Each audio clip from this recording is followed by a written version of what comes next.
Ooh.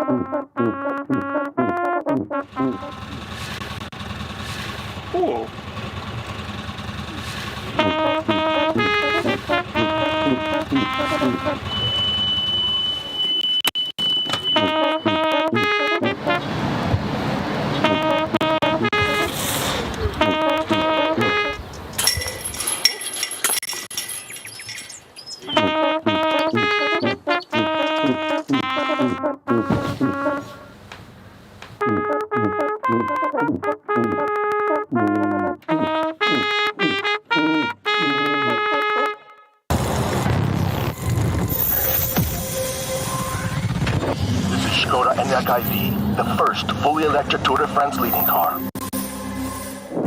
September the 8th, 2020. Rider, Cameron Jeffers.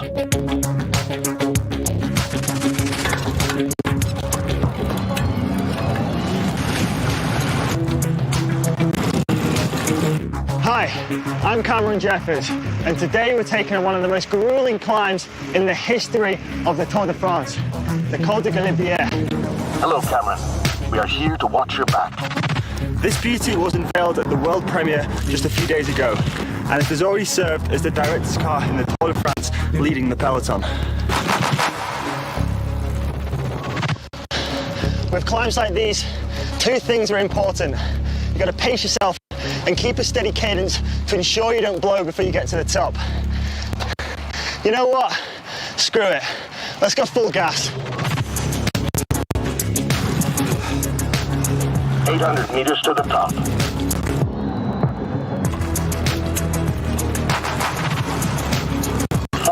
Meters to the top.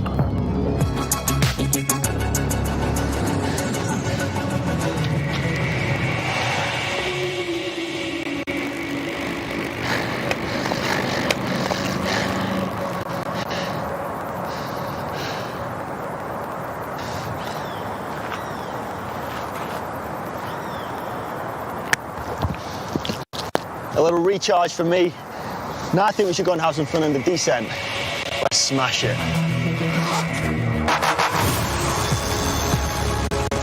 Descent speed, 60 kilometers per hour.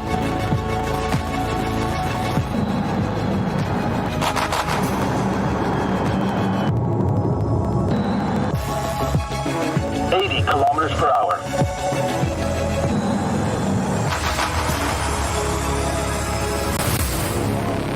Good job, Cameron.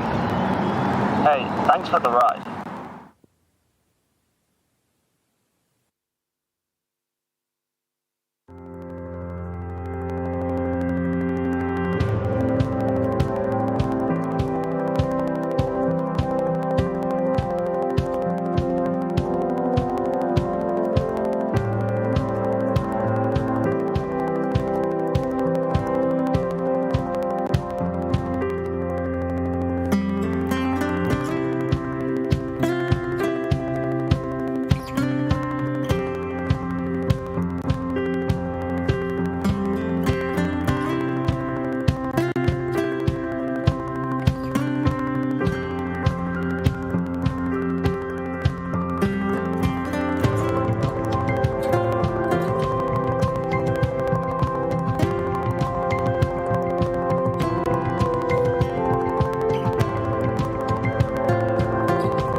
inte ha nummer och sånt längre, vet du. Jaha.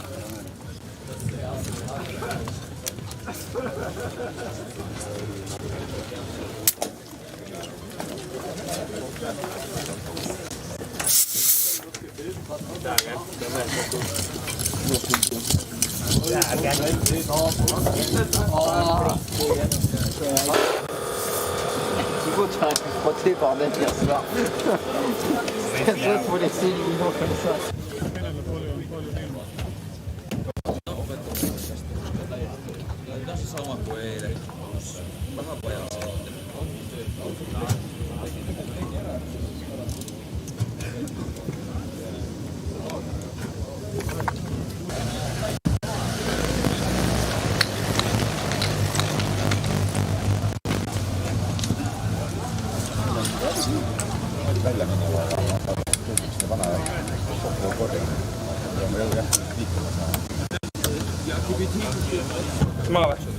Ikka tervitän maailmaa. Välistä Maret.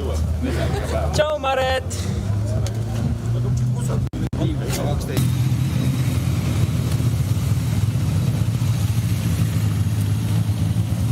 Och med att vi ska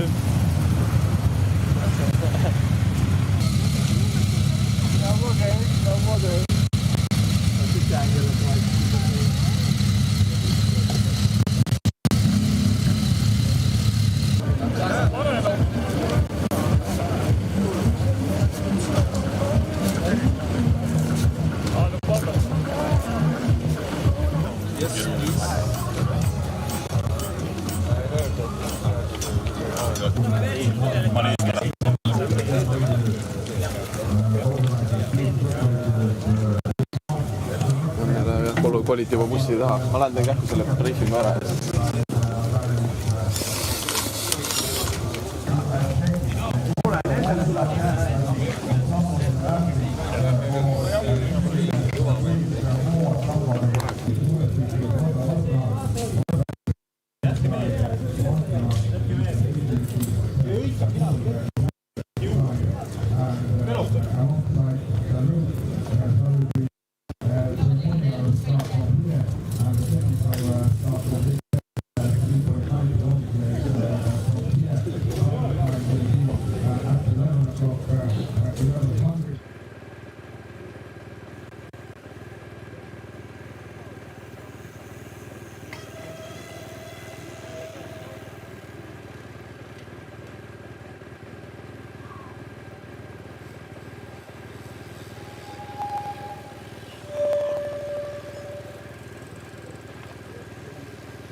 Hi, Lawrence.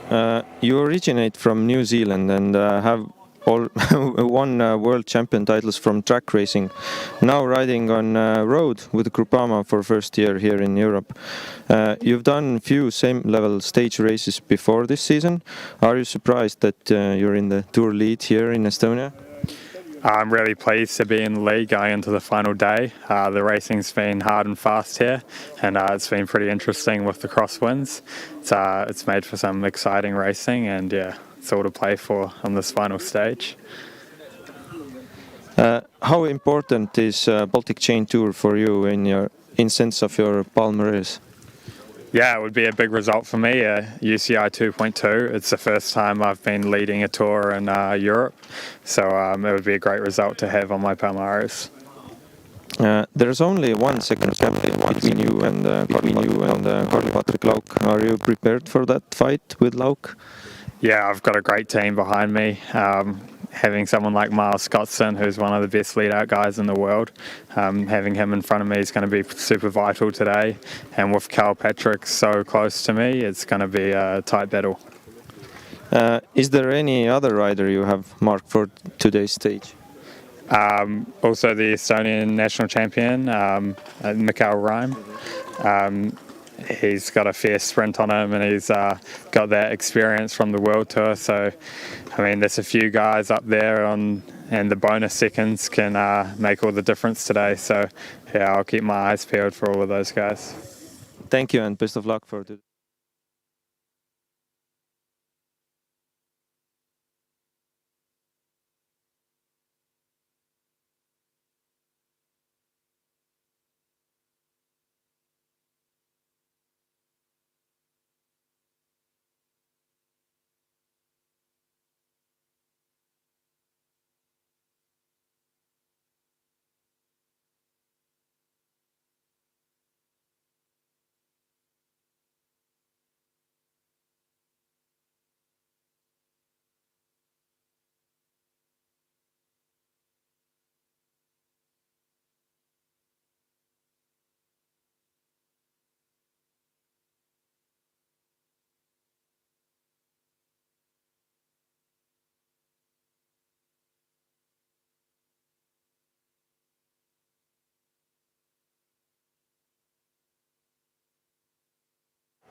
flowers swaying in the summer breeze.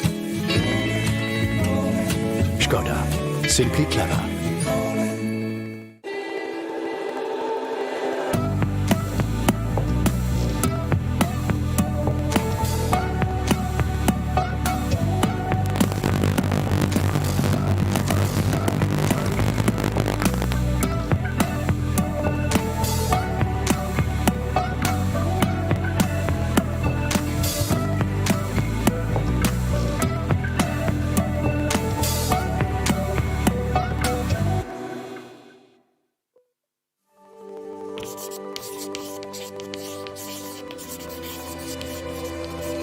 Giving up was never part of our mindset.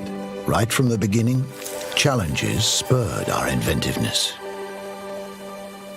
When Václav Klemens' complaint about an inferior bicycle was rejected, the young bookseller answered, "In that case, I'll produce my own bikes."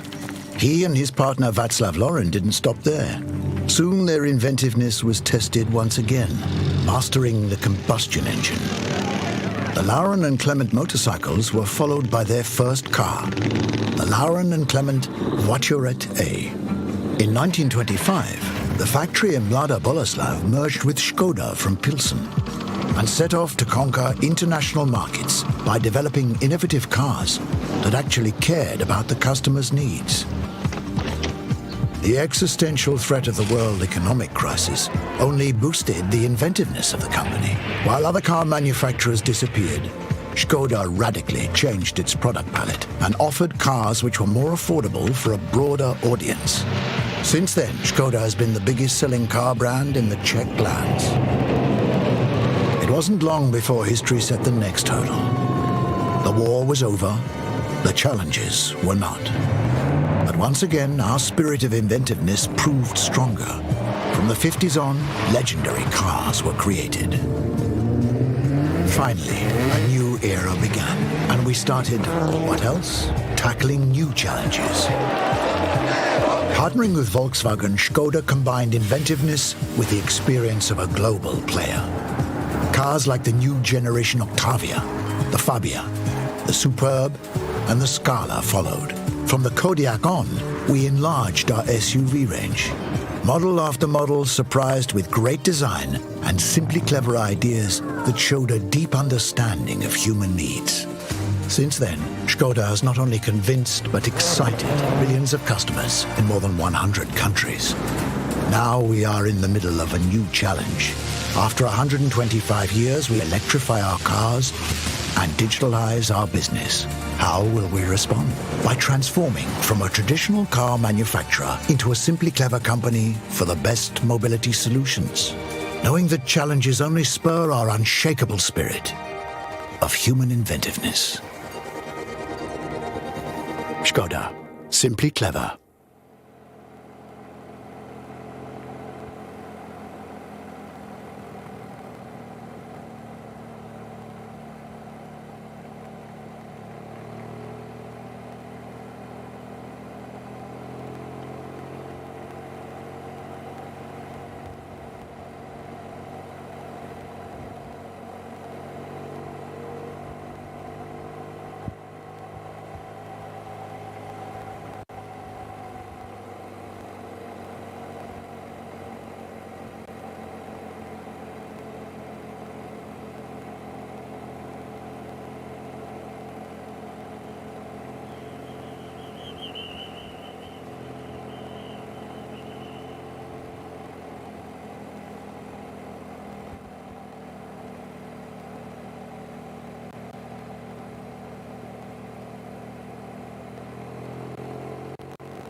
Dear cycling fans, it's nice to welcome you here in Baltic Chain Tour Stage 3.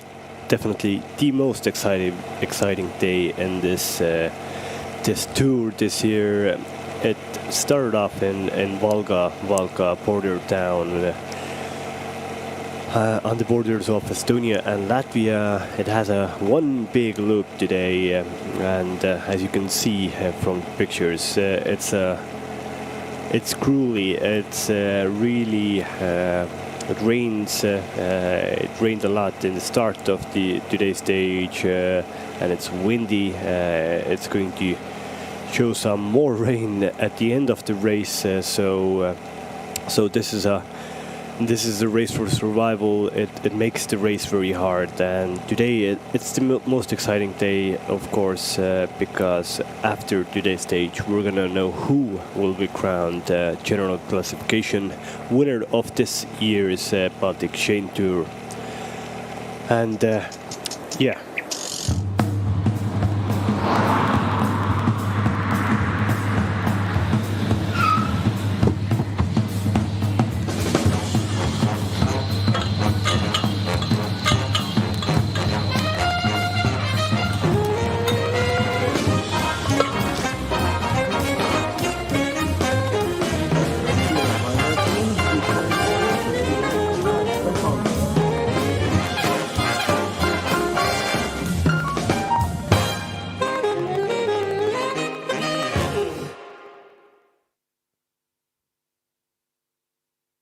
Give me the mountains and bubbly streams, the flowers swaying in the summer breeze, the butterflies, birds and bees. That's the rolling life for me.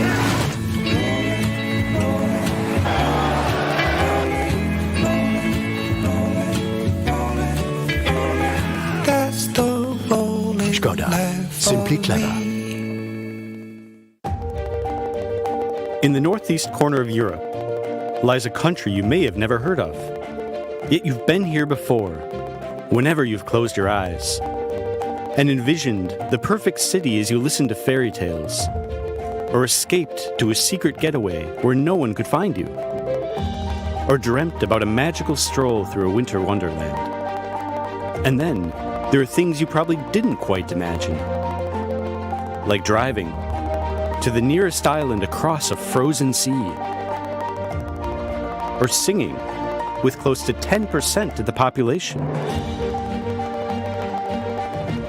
or diving into a former Soviet prison, or wandering through what was once the largest factory in Imperial Russia. Estonia is a fascinating hybrid of Eastern Europe and Scandinavia.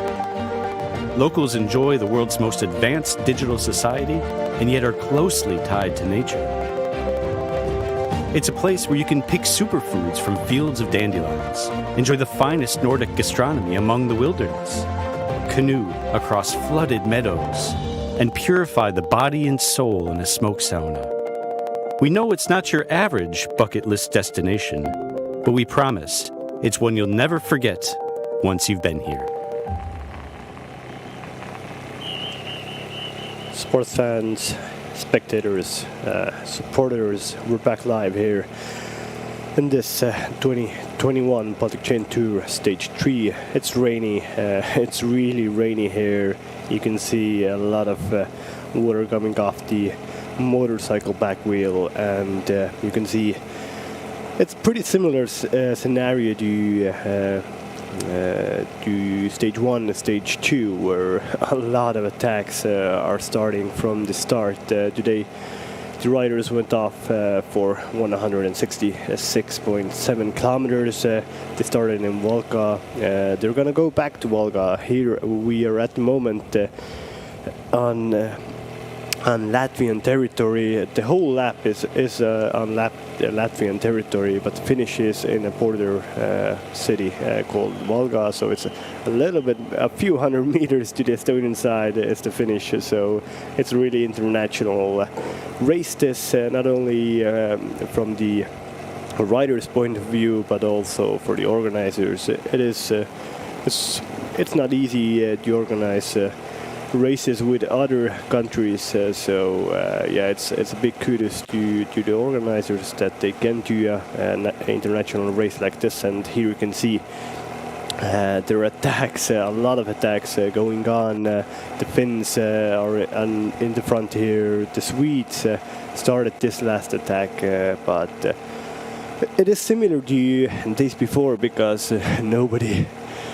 really is let off the leash, and there are attacks coming right and left side the whole time, but nobody gets an advantage because no big team likes any composition that the potential breakaway is forming. So it's an exciting race. It really looks like more of maybe a junior race or even a under 17 race where you have a lot of attacks. Nothing is controlled.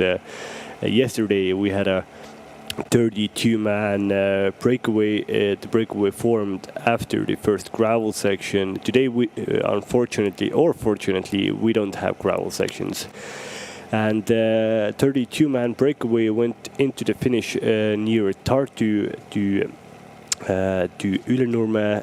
The average speed of the winner was 43 kilometers per hour, and Baltic from national team Estonia showed his strength. You can see him, he's in the red jersey at the moment. He's in the center part of the group, really in front of the group, but he has his Estonian national team Gile on, so you can only see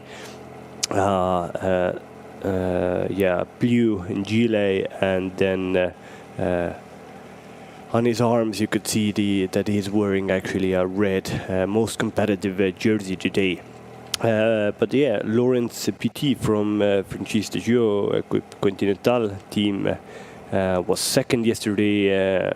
For that he got bonus seconds, of course. Lauk got bonus seconds, and that meant Lawrence Petit went into the leader's jersey, but only with a slender advantage of 1 second in front of Baltic.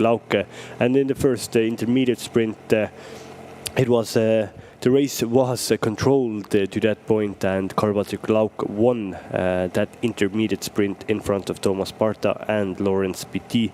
And this means the tables have turned. Baltic is the new virtual leader in this race at the moment. He is now 1 second virtually ahead of Lawrence Petit from Franchise de Gio Continental.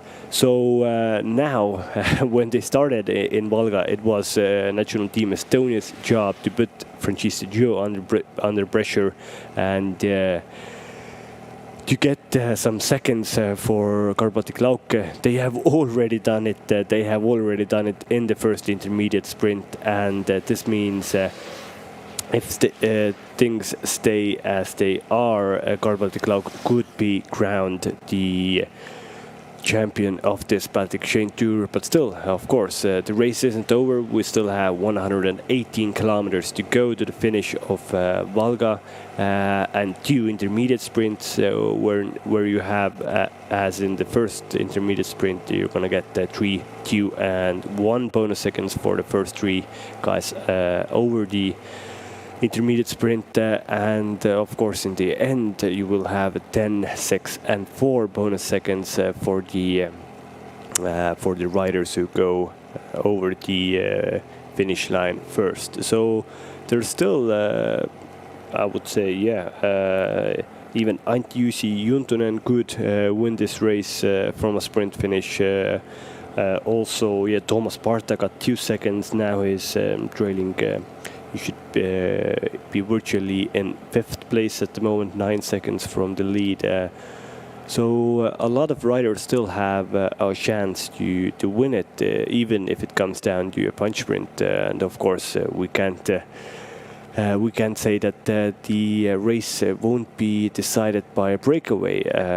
This is a hard race today. Definitely some sore legs from yesterday when they had to go full gas for 130 Ks. in the front with 32 men. So there might be a surprise at the end of the race.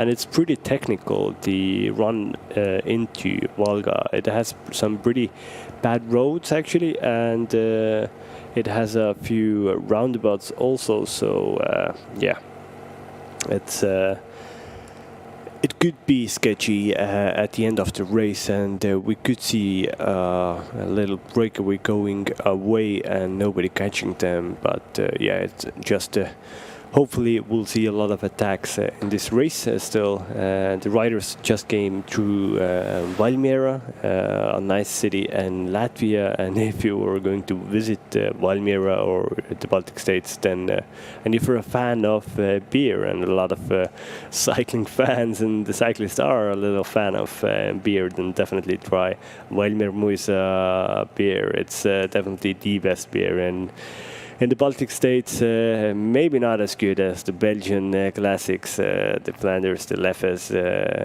Kvarmonts. They have every iconic hill in Belgium has a beer named out of it. So, but yeah, Valmiera Muisa is a good little brewery in Latvia. You can definitely try it out if you're a fan of good dark beer. But yeah, here you can see some attacks. It's Ampler team rider with Andris Vozekals, also Gert Juer from national team Estonia. We can see a Lithuanian and also the Swede. The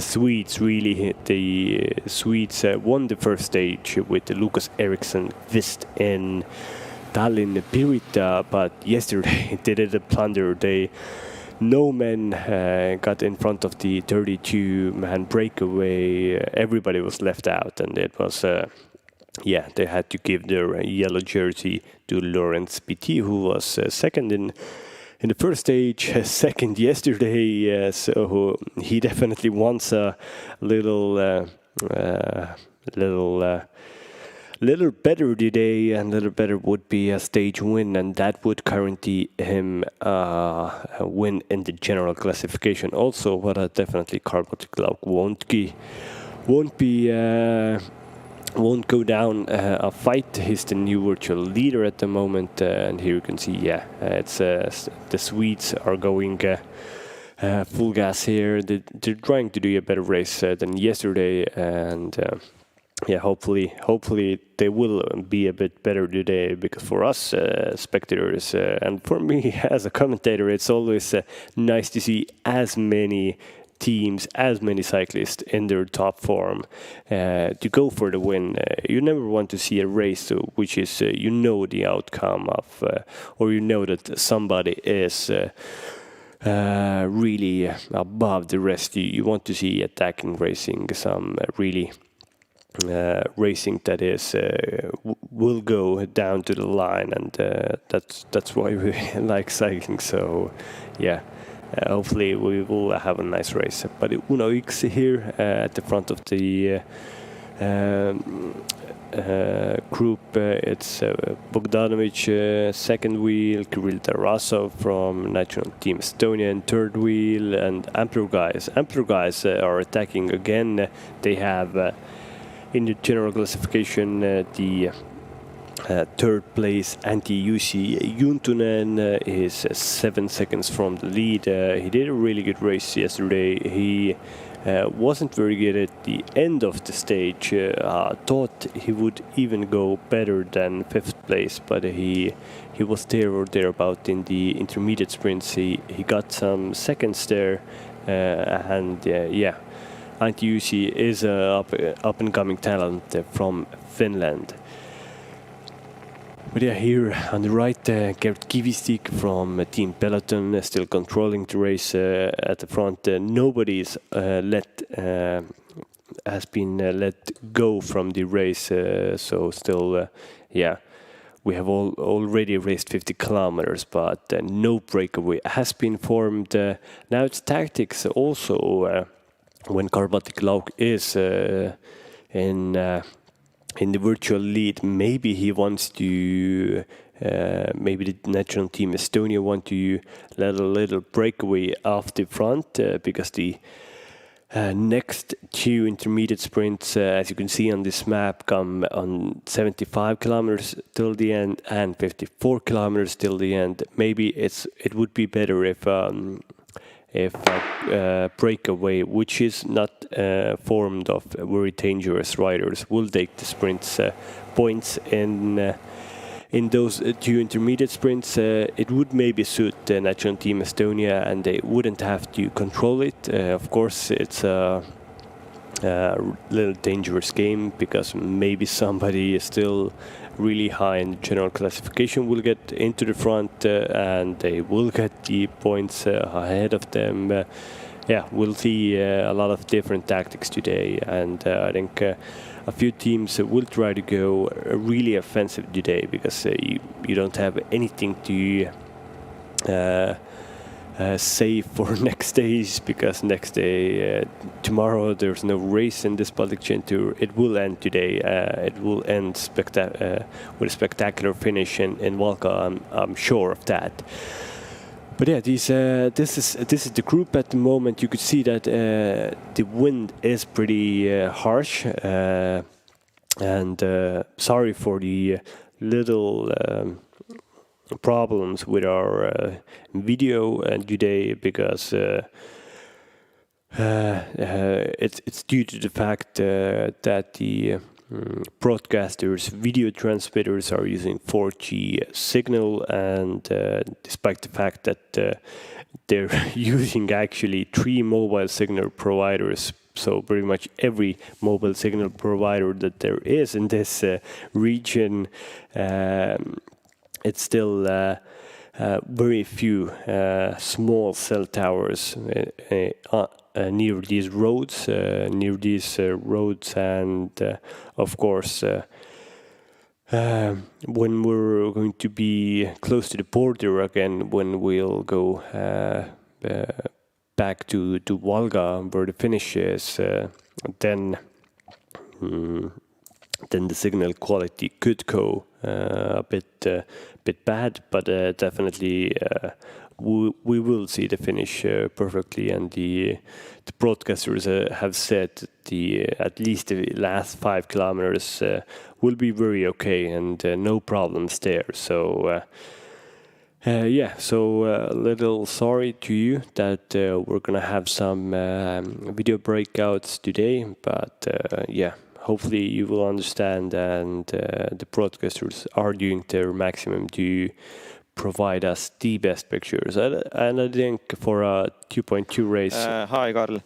Strong win yesterday and only one stage to go. What do you predict for today's stage, and who do you see as biggest threat, except Groupama, of course?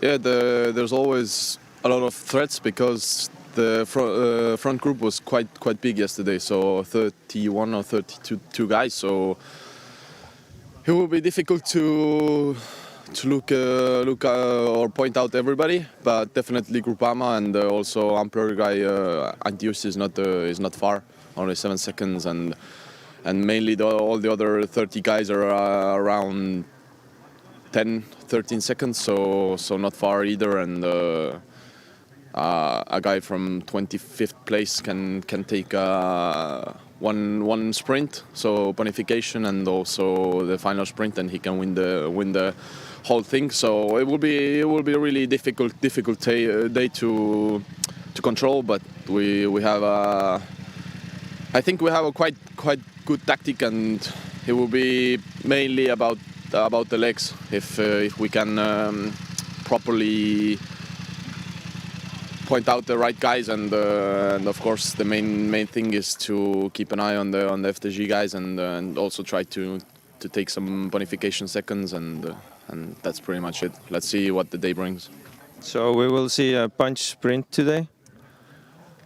Well, on our side I cannot tell, because we don't have we have all the 6 guys still in the race, and all the guys have their own good qualities, but in general I think we don't have the general firepower like UNIX Mazovce or FDG. So we are not trying to keep it together, but we will try our best to keep the jersey home. Okay, thank you, and let's see what race brings. Thank you. There you saw the yesterday's winner, Baltic, also the first intermediate sprint winner today, and the virtual leader in the race at the moment. He talked a little bit yesterday's stage and of course today's stage also, that as I told you, still a lot of guys are up in only, there are 27 guys still 13 seconds from the leaders. So any of those 27 guys will go off the front and they might just win the Baltic Chain Tour 2021. So that's the biggest concern for Baltic, as he told in that interview. And of course, he pointed out the 3 big teams that will go which are the strongest in this race. So UNX, who did a really good race yesterday, there were 5 guys in the front. Unfortunately, they didn't get very high in the stage classification, but still they showed collective strength.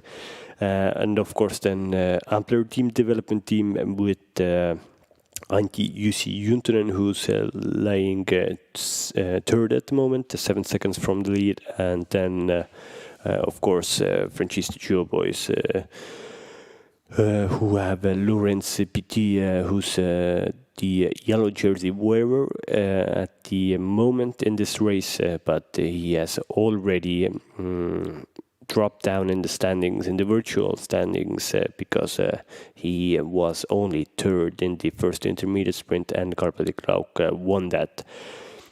So there are still 27 guys who could go for the overall general win in this race, and it is going to be a very, very interesting race today. And when Lauk was asked about his team, national team Estonia, it is not formed of all professional riders. There are 3 guys that that only race in Estonia. Actually, it's Josten Weidem, Peter Tarvis, and Gert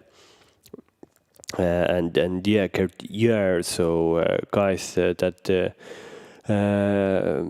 only race for fun, and they are not professional riders anymore. So maybe the strength and depth isn't that big in that team, but so it's very hard to race against a team as Franchise Duo, which is consisting of a lot of up-and-coming talents from across the globe. Lawrence Petit is a New Zealand rider, so very far from here, rides in a French team, Franchise Duo at the moment. He rode in Dutch team before that, and he also is a double junior world champion in drag cycling.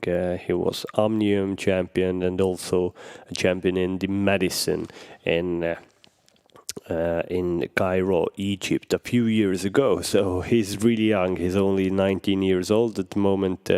So a big talent, and that just shows you why he is so good, so fast in those finishes. Because when you really go well in the track cycling races, which are usually very short and very explosive, then you usually are a very good sprinter in a race, in a cycling road race. So Lawrence Petit is a very good rider, an up and coming talent. He has strong teammates around him. Unfortunately, one teammate, Joe Pitcock, and you just heard, Pitcock, I know a name like that, and it is. Joe Pitcock is the younger brother of Tom Pitcock. So Tom Pitcock, the winner of mountain bike race in Tokyo Olympics this year. He has a younger brother, Joe Pitcock, who unfortunately had a crash yesterday. He broke his collarbone and had to abandon this race. Hopefully he's going to get well. We wish him some well. Tom Pitcock had he broke his collarbone also at the start of this year. He came back and won a gold in Tokyo. So hopefully Joe comes back even stronger as his brother did.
Give me the mountains and bubbly streams, the flowers swaying in the summer breeze. Skoda. Simply clever.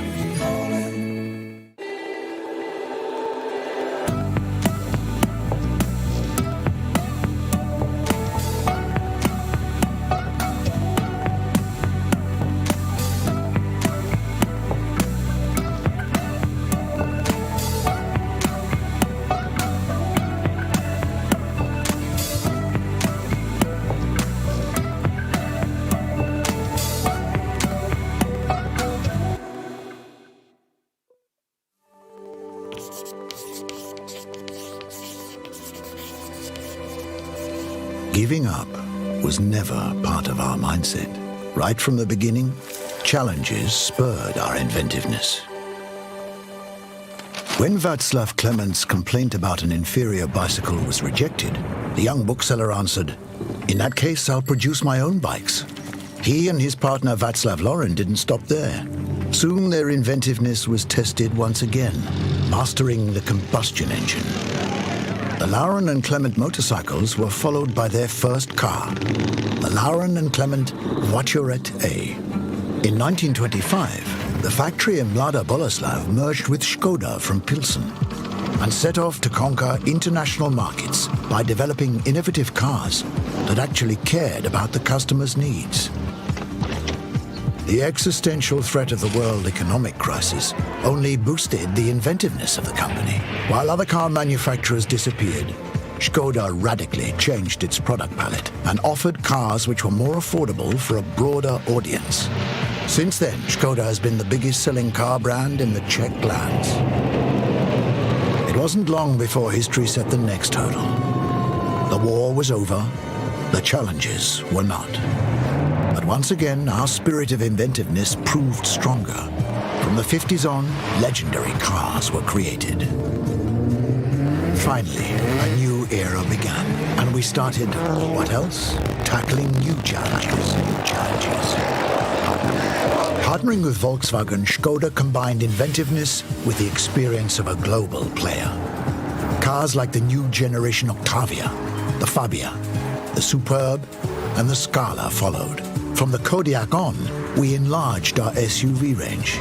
Model after model surprised with great design and simply clever ideas that showed a deep understanding of human needs. Since then, Škoda has not only convinced but excited millions of customers in more than 100 countries. Now we are in the middle of a new challenge, After 125 years, we electrify our cars and digitalize our business.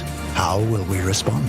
By transforming from a traditional car manufacturer into a simply clever company for the best mobility solutions. Knowing that challenges only spur our unshakable spirit of human inventiveness. Skoda. Simply clever.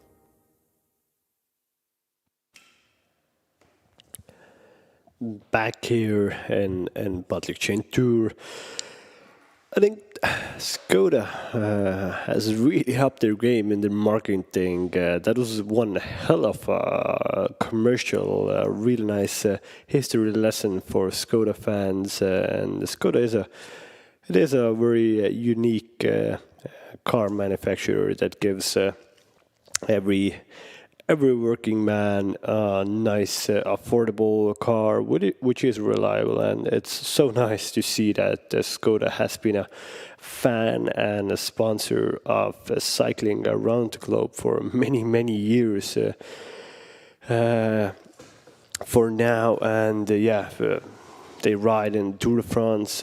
Christian Prudhomme, who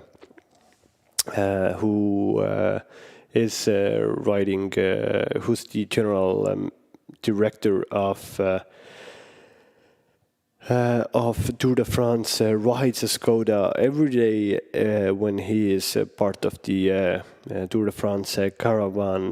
Skoda is an official sponsor there, and of course, Skoda is helping out this Baltic Chain Tour also. It's so nice to see and that they are now moving towards a simply clever solutions where they are more climate friendly. They are digitalizing their company, and it's a cool thing to do from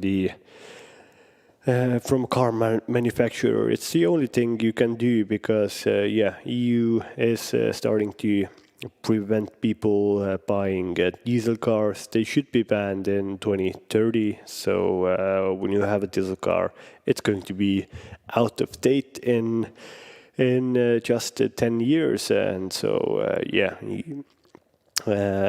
but electric cars are the future, are very popular at the moment. And here you can see it is full rain at the moment. This is not a nice view to have on this peloton. I feel a little bit pity for these guys because they have to ride in full rain at the moment. 100 kilometers to go. It's Maris Bogdanovic from national team Latvia on the attack. He did a very smart race yesterday, but unfortunately was a bit boxed in the finish, and only finished only 13. So I thought he could do something even better, but unfortunately he only could finish 13 yesterday. He is a very good, with a good palmares and with a big experience rider from Latvia. 29 years old. He rode for many years in Alpha Baltic and in Retuma Delfin, two different continental teams in Latvia. Also a few years in Amora Vita, Italian continental team. And he has actually won the general classification of this Baltic Chain Tour in 2016. So a former winner in today's race, and this he shows that he knows this race very well, and he wants to be on the front hand today again. So he was good yesterday. He was good on the first day, and at the moment he lies only 13 seconds from the lead. So you can't. But it's a bit hard to go alone in front of the race with 100 kilometers to go. But still, Maris Bogdanovic shows that he has some strength to go off the front. But yeah, Bogdanovic won in 2016 ahead of Andriy Vasiliuk and Silver Mama. It was actually a year when I raced this tour also, and Bogdanovic was a rider who was very hard to get rid of. And yeah, he has some class. He has a very good position on his bike, a little hump on his back, and a very good sprinter in races, and a very good sprinter in any race. So his sprint doesn't go away even if he is tired, and that's yeah, that just shows that he is a very classy rider. But yeah, talking about former winners, of course, the most iconic former winner is Mathieu van der Poel in 2014, a man who won stage 2 of this year's Tour de France and held the yellow leaders jersey of this Tour de France for many days. He then focused on the Tokyo Olympics mountain bike race. He had an awful crash in the first lap. Tom Pidcock almost crashed into him in that Izu mountain bike race in Tokyo, but yeah, Van der Poel crashed as bad that he had to abandon the race, and yeah, unfortunately for him, unfortunately for Pidcock, he won gold in Tokyo. Van der Poel didn't finish. But yeah, Philipp Walsleben won this race in 2013. A very good German rider, and it just shows you how many good riders have been in this Baltic Chain Tour. Walsleben won this race in 2013, and now at the moment he is racing in Alpes in Phoenix, the same team where Mathieu van der Poel races, but unfortunately Philipp Walsleben, as a 33-year-old, will finish his career at the end of the season. He had some good sprint victories, but yeah, he didn't reach the most iconic top of cycling, but he had a very nice long career. And yeah, of course, last year it was the second time the win went to Estonia, so Gert Jüer in front of Aloyakin and Right Arm. So on all Estonian podium last year, that's of course a little bit caused by the COVID-19 pandemic, where a lot of teams couldn't travel to the Baltic states to be part of Baltic Chain Tour 2020, and that meant a little smaller field of racers last year. And this year it isn't the thing. There's a lot of racers across the globe, across the Europe. 19 different teams here, and yeah, a lot of different nationalities are represented here. Here we can see national team Sweden really putting the hammer down. At some point the peloton split up. It looks to be all together now, or still we have some guys who are off the back because this Swedish team is really putting the hammer down. They had a terrible day yesterday. They started the day in the leader's jersey, but yeah, ended the day with all the riders off the pack. Nobody in the first 32-man breakaway, and yeah, they definitely weren't very happy at the end of yesterday. But here we can see their little acceleration has caused a split in the peloton. A lot of riders are being distanced in this race at the moment because of this really hard pace caused by national team Sweden. I can see that Baltic Lauk, the national team Estonia rider, is in here. I can't see the leader, Lawrence Petit, at the moment, but probably is also here. We'll see in a second when we're going to have a better overview of this group. You can see on the right hand side, Norman Vahtra is coming to the front. It's Antti Jussi Juntunen from Ampler team development team is in this group. Global cycling team riders are in this group also. Maszowiecki Polski is represented. I can't only see Michael Reim. Is he here or not? This is a proper acceleration by national team Sweden, but now they have done the acceleration and now they're looking at others. Please come and help us if you want to go to the line with this group, because still 94 kilometers to go. You can't drive the race with one team only. You need some help from other teams, and Top Forex is coming to the front to help a little bit the national team Swedish guys. But yeah, it seems like the leader of the race, Lawrence Petit, might be in the second part of the group, because I see a lot of Francesco Gio boys at the back of the, in the front of the second group, pacing and trying to bring them back to the front of the race. This just shows you that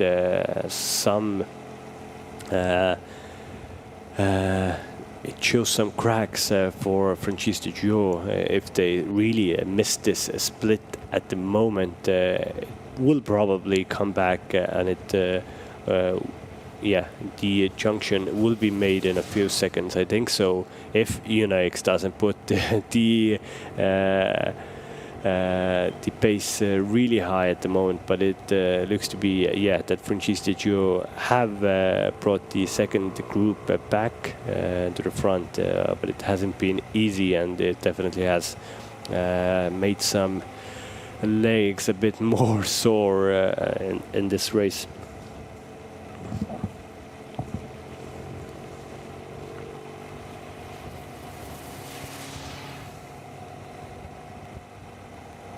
I could see this is a really nice part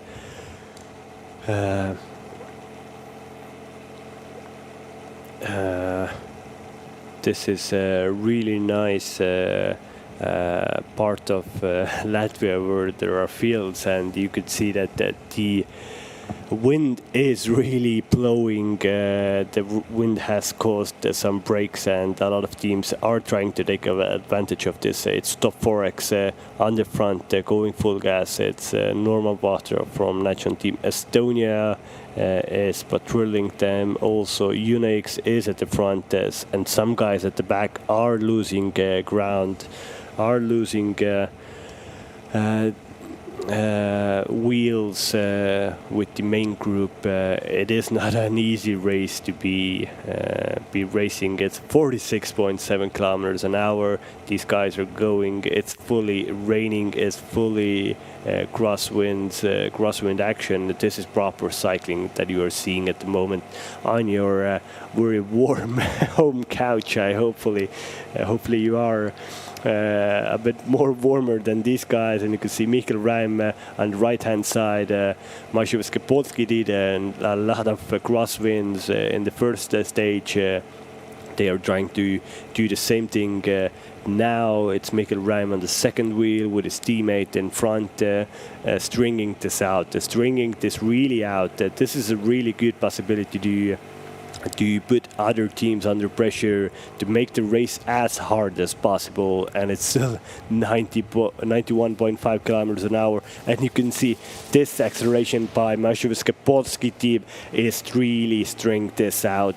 It's one big line of riders, one big line of suffering riders here in stage 3 Baltic Chain Tour.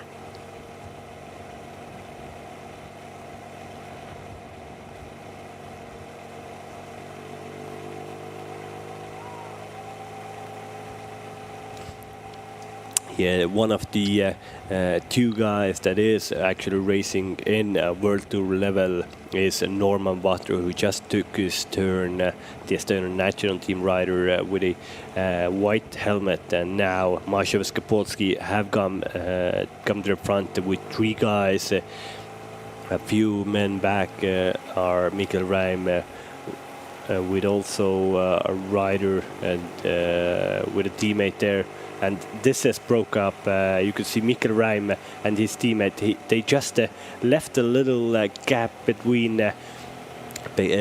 them and the riders at the front. And this is good tactics from Masha Skapolski.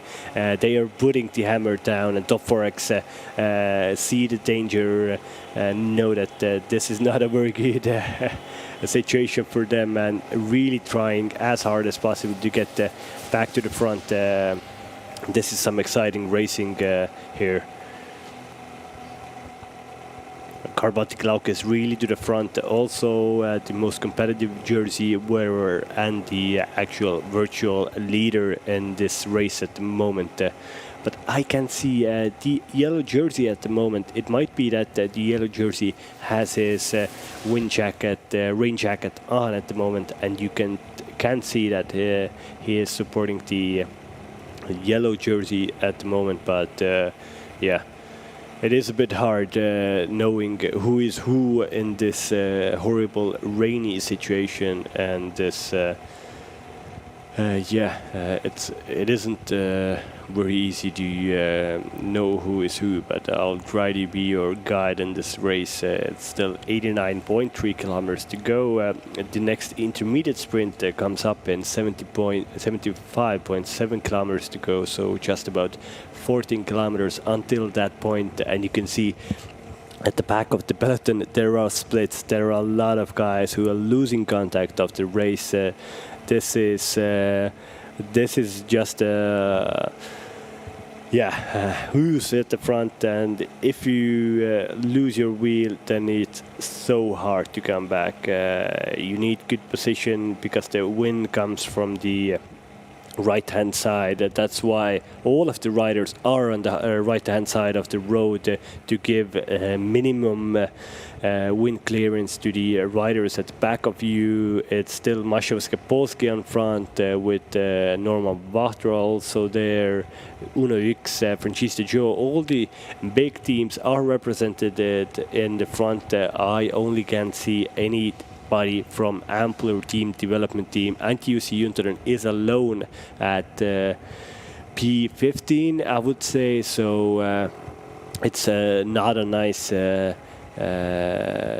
to. This is our nice little trio getting off the front. Norman Watra, Mikkel Reim, and also a rider from Uno X. Uno X riders definitely should like this weather. Mostly Norwegians or Danish guys who have a lot of rain and wind in their home country, so it should be really familiar for them. These conditions, and of course the same goes for Estonians and Latvians, Lithuanians. Maybe the French don't like the rain so much, so that's gonna be harder for the French teams to be competitive today. But here you can see almost at some point you could see that a nice group would go away, but still now everybody's back together, and it's Norman Watra trying to go solo off the front, but Masha Skapolski, the Polish team, doesn't let him go anywhere.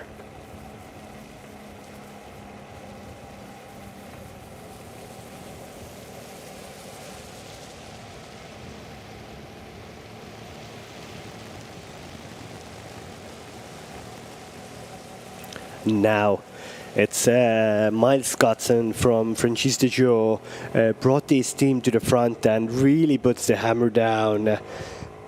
This is some proper racing. Miles Scottson, 27-year-old Australian, putting the pace on. He shows that let's do a carousel. A carousel is a type of riding your bike when you get to the front, you simultaneously change your turn. You won't stay on the front longer than 10-20 meters, and the little bunch that is doing the carousel is doing it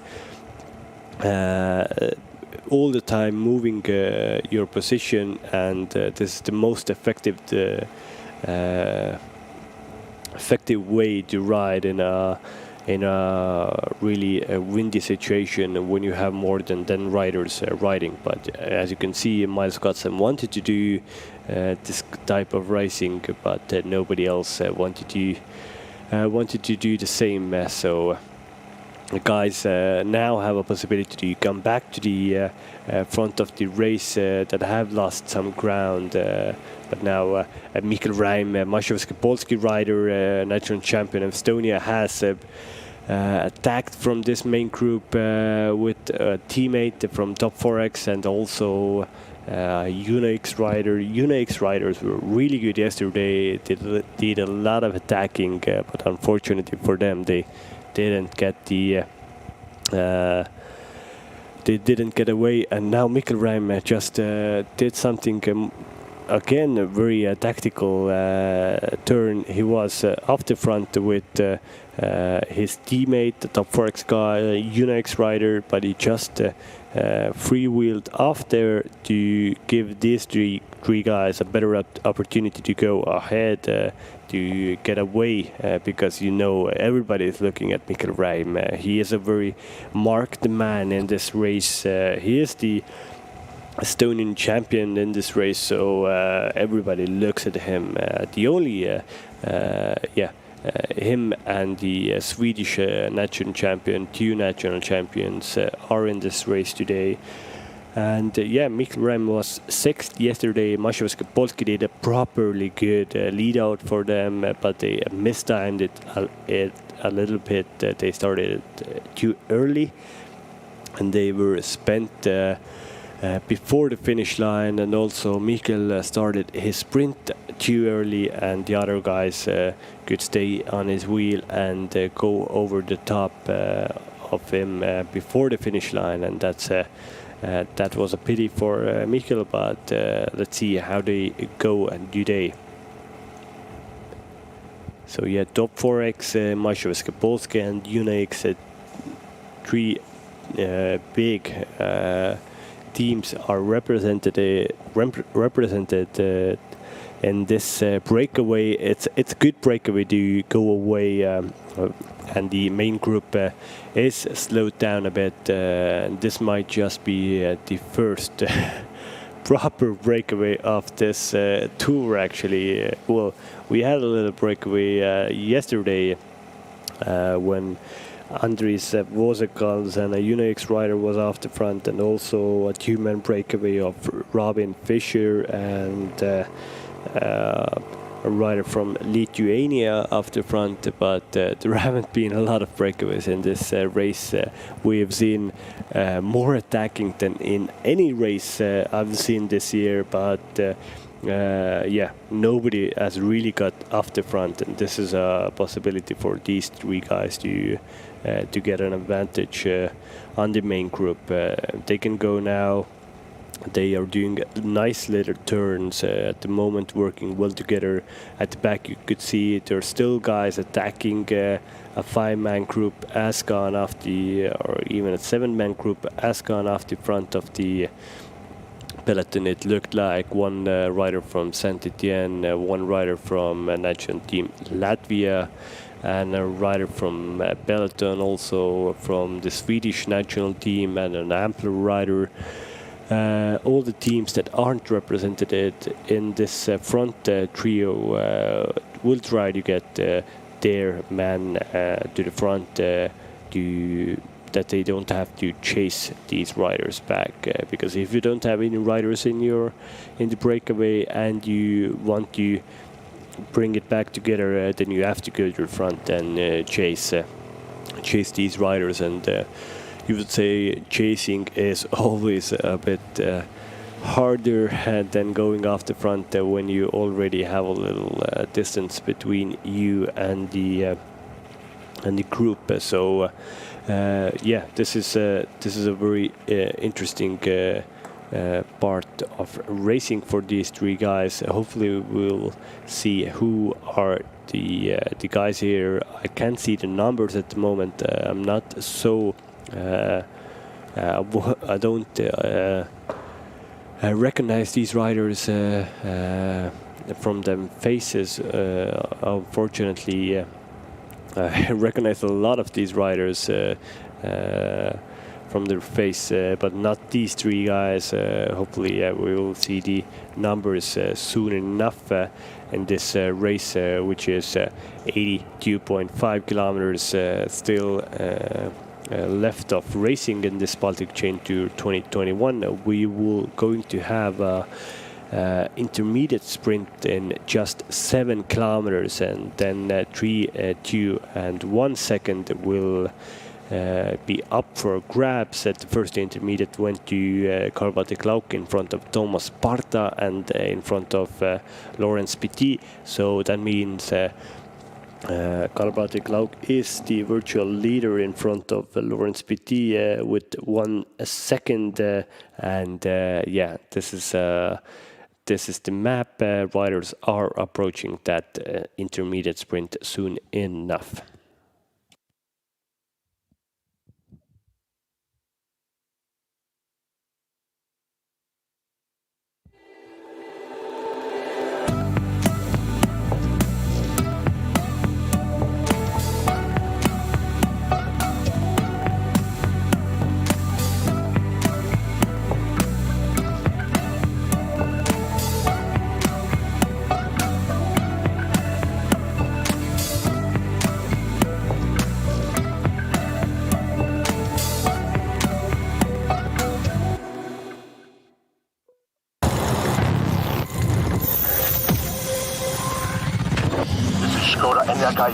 The first fully electric Tour de France leading car. September the 8th, 2020. Rider, Cameron Jeffers.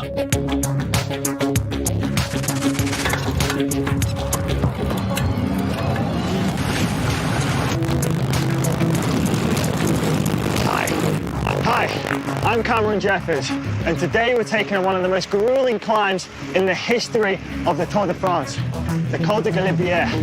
Hello, Cameron. We are here to watch your back. This beauty was unveiled at the world premiere just a few days ago, and it has already served as the director's car in the Tour de France, leading the peloton. With climbs like these, 2 things are important.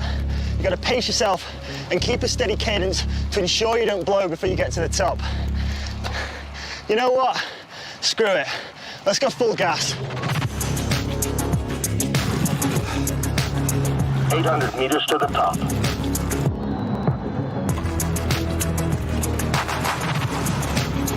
400 meters to the top.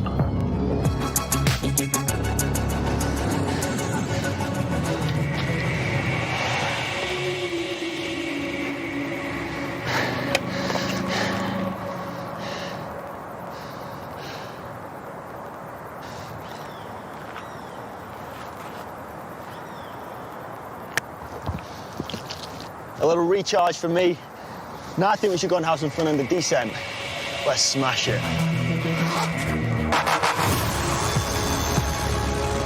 Descent speed, 60 kilometers per hour.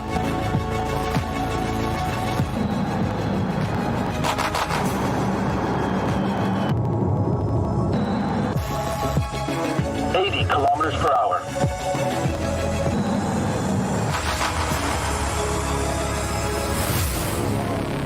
Good job, Cameron. Hey, thanks for the ride.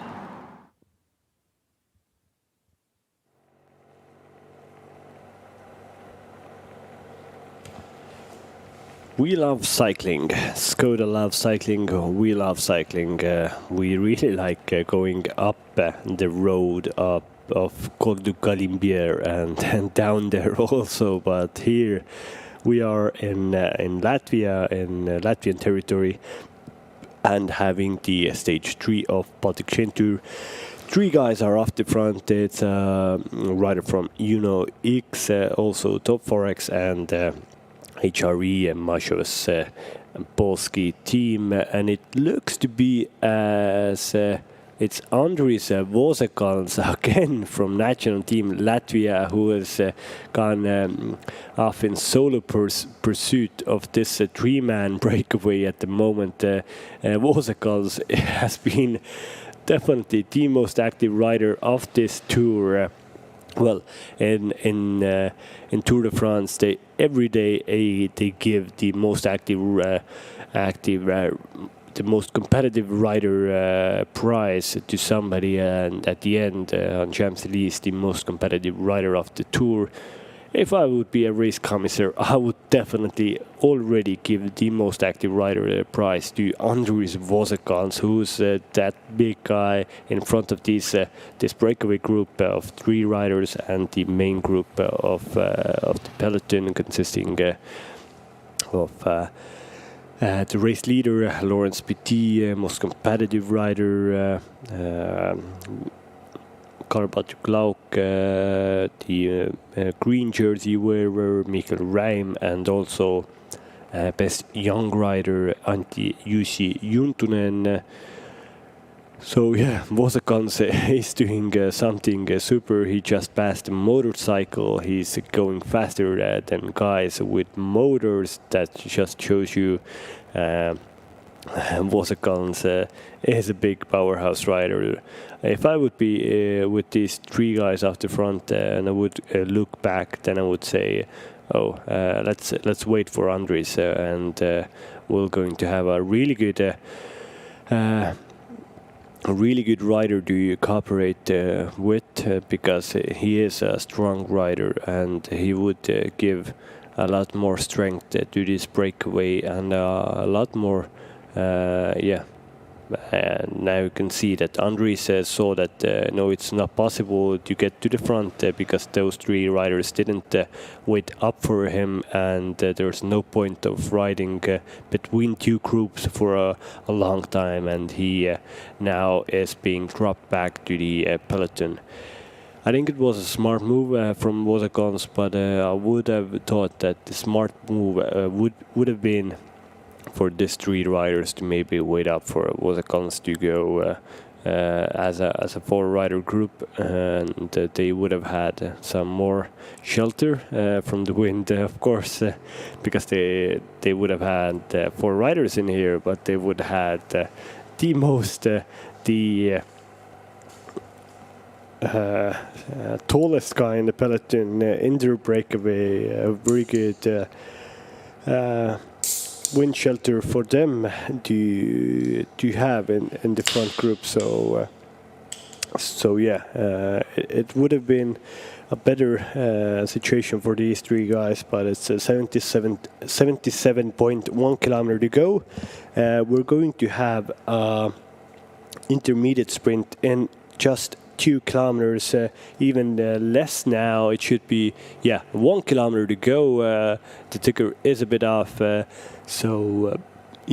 kilometer to go to the intermediate sprint. It looks as the intermediate sprint of 3, 2 and 1 second will go to these 3 guys in the breakaway, and hopefully after that we will know who are the guys in this breakaway group, and this is very good situation for Karl-Patrick Lauk, who won the first intermediate sprint, because he is now the virtual leader, and in this intermediate sprint his nearest competitor Laurens Petit can't get any bonus seconds, because this 3-man breakaway is off the front, and they are probably going to get all of the bonus seconds in front of the peloton if the peloton doesn't do something really magnificent. It looks to be that Francisco Gio is in full force at the front of the peloton, doing a lead out for their rider Laurens Petit, but I think it's a bit too late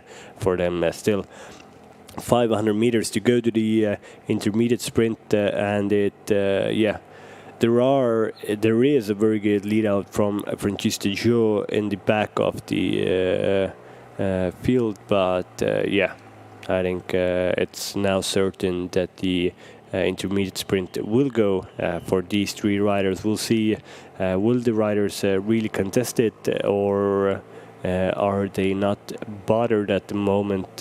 So a little three-man sprint should be seen on the screens in a few seconds.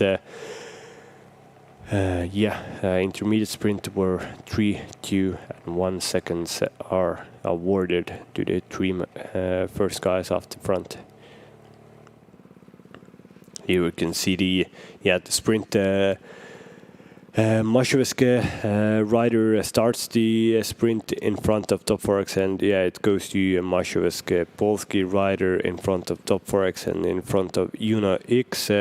At the back, still riders are doing some sprinting. You can't get any bonus seconds anymore, but still they want to get something from here.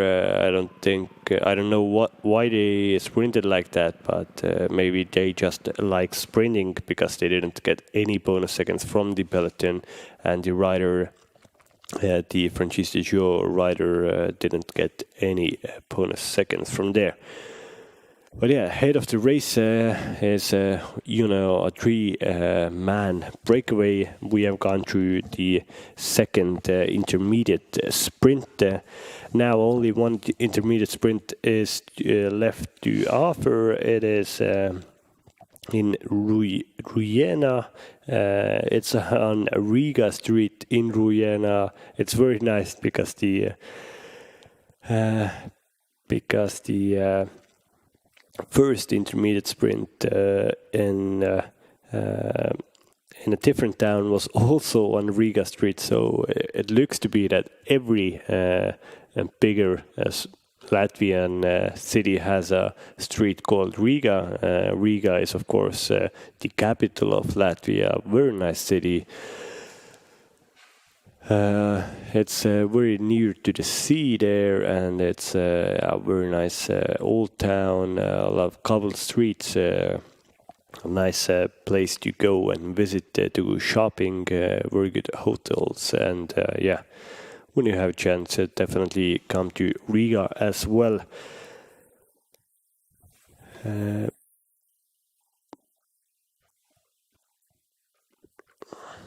So hopefully in a few seconds we will know who are the front three guys, what are their names, and then I can tell you a little bit about them.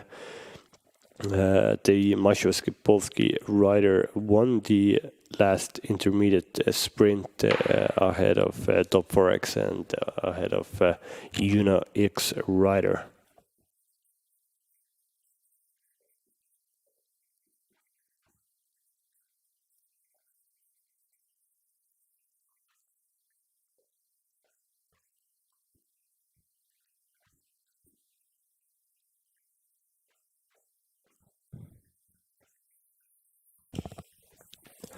Yeah, 73.7 kilometers to go. The sun has come out. It has been a terrible start for these riders. A lot of rain today, a lot of wind today.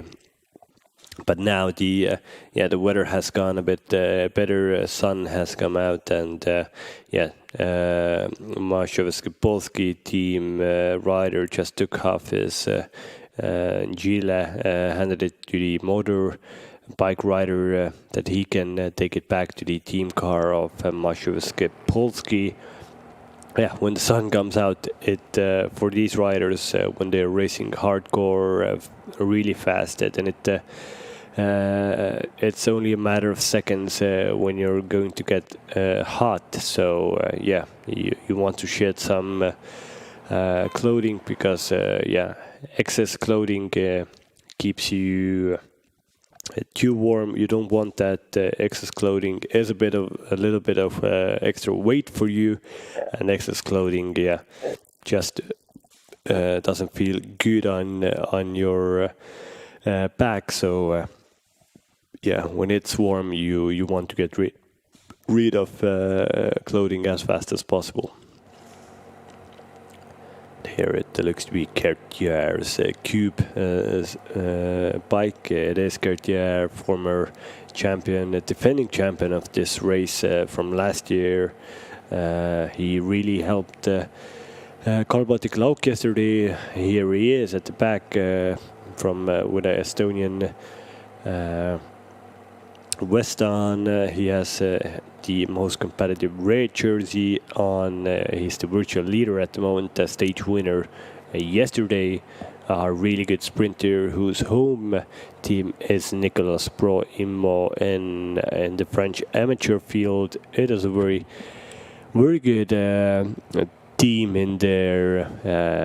Baltic got some good results there. A lot of wins this year. It's actually yesterday it was his 8th win this year. So it just shows you how good of a racer Baltic Lauk is, and what kind of a force are we dealing here, and what kind of a force is the Franchista Joe dealing here. Baltic Lauk was once a rider for Franchista Joe, and now he's back in Nicolas Roux Pro Immo team, and here in Baltic Chain Tour he rides for national team Estonia. There is actually a few amateur French teams that have come into this race. It's Saint-Étienne, also Team France Defense. It's nice to see the French teams coming to a smaller race in this Baltic area, because a lot of Baltic guys go and race in the French amateur calendar. There should have been more teams racing in this Baltic Chain Tour, but unfortunately a few couldn't come here. Of course, the Belarusian teams didn't participate because of political reasons. It's a pity. There are a lot of problems there. A lot of athletes have come out against the Lukashenko's regime, but it's always bad if politics get involved in cycling.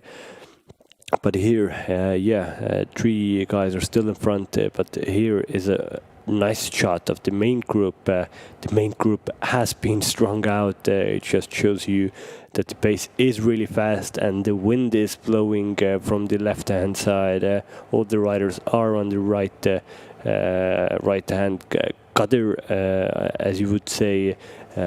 Some team is putting them into the cutter. I don't know which team it is, but it isn't very good for these 3 guys, because the one big line of the peloton just shows you that the pace in the peloton is very hard, and it's hard to be in front with these 3 guys. So when they are racing really hard gas in the peloton, it looks to be that Franchista Joe is trying to control the race, but a lot of riders are trying to go off the front and take an advantage in this race.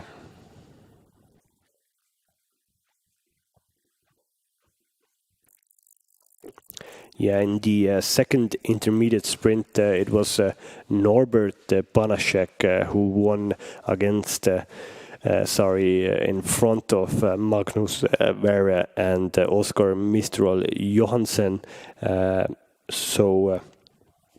Norbert Banaszek is a very big sporting cycling family. They have a lot of brothers Banaszeks who race cycling, and Norbert Banaszek got 3 bonus seconds there, so now he's gone up to 7th place in the general classification, virtual general classification standings, to 10 seconds off the lead. And also Magnus Vara got 2 bonus seconds. Magnus is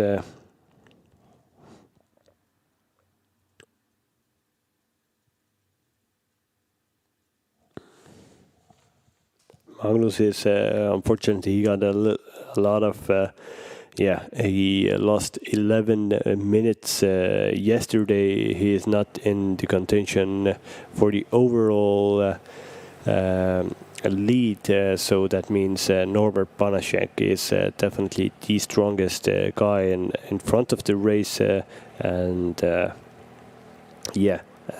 with 3 seconds to his tally, he is now in very good position for the overall lead, and Oskar Misterol Johansson, who's from the Unox team in front of the race, he also lost 7 minutes yesterday, and now he is he's not a big factor in the overall general classification standings, but Norbert Banaszek, a Polish guy from the HRE Mazowiecki Polski team, he's a real threat here. You can see him on the front here in a red jersey and in black shorts with a very nice red track bicycle. Norbert Banaszek is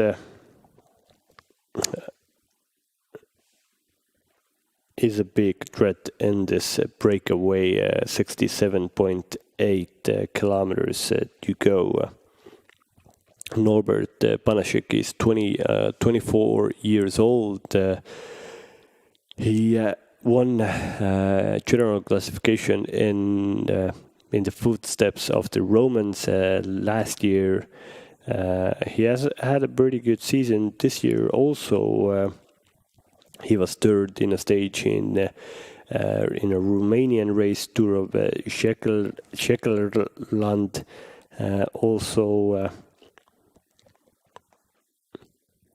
he has a lot of race days this year, so a very good rider, this Norbert Banaszek. Last year he had a very good season, so general classification win in the footsteps of the Romans, also a stage win in Tour of Bulgaria. A lot of good results in races in Turkey. This is his teammate Mikkel Reim, who's in the general classification is fifth at the moment, 9 seconds off the lead. An Estonian guy riding for the Polish team. He rides in the green jersey at the moment for the best sprinters. Best sprinter in that classification, and he can support this really nice national champion jersey. Blue, black and white jersey. He has to ride in green today, but hopefully he is not too sad about that.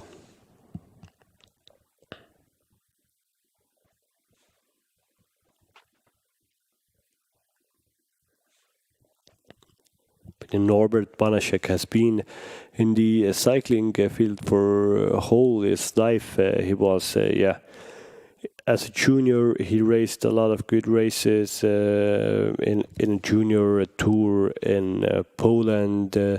He was 7th in general classification in one of the most iconic junior tours in Poland, Grudziądz tour. So Norbert has a lot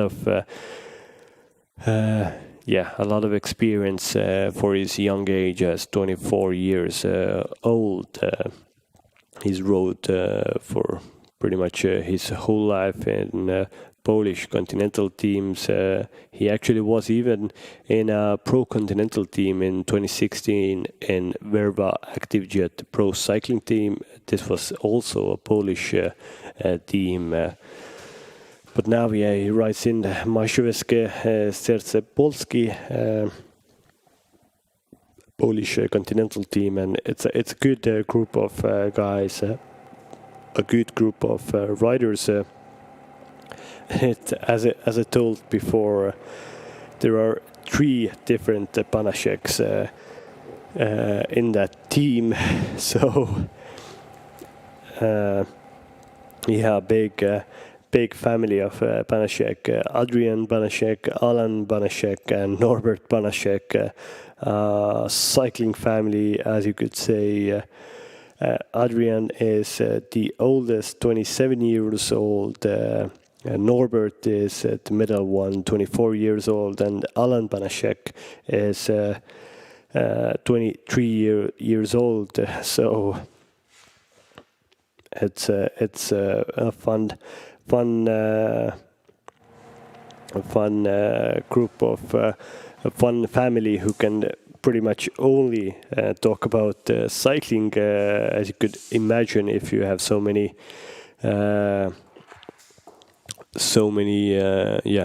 family members that are professional cyclists. So I can imagine the Christmas dinner in Banaszek house will one day will have everything like little cycling decorations on the Christmas tree and so on. You can see Baltic here doing some work in front of the race. Also Kirill Tarasov, National Team Estonia representative, doing some pace at the front of the race and helping Francis Shaw team to bring this this group of three back, where a very dangerous rider, Norbert Banaszek, is.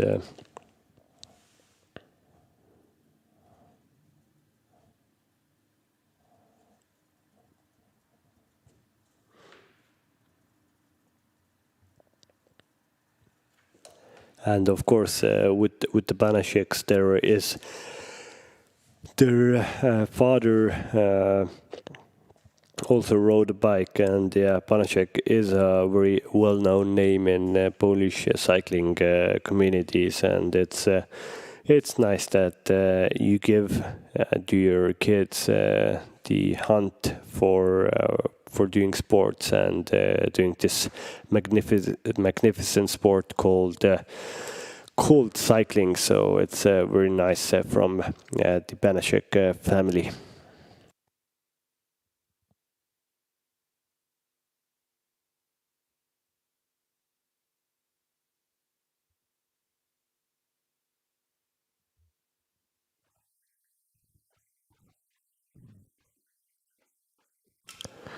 So yeah, cycling families are they aren't even that unusual in the world at the moment. You have the Zagans, of course, Peter and Jure Sagan, then the Van der Poels, Matthew Van der Poel, and of course their father was also Andrew Van der Poel, and Matthew's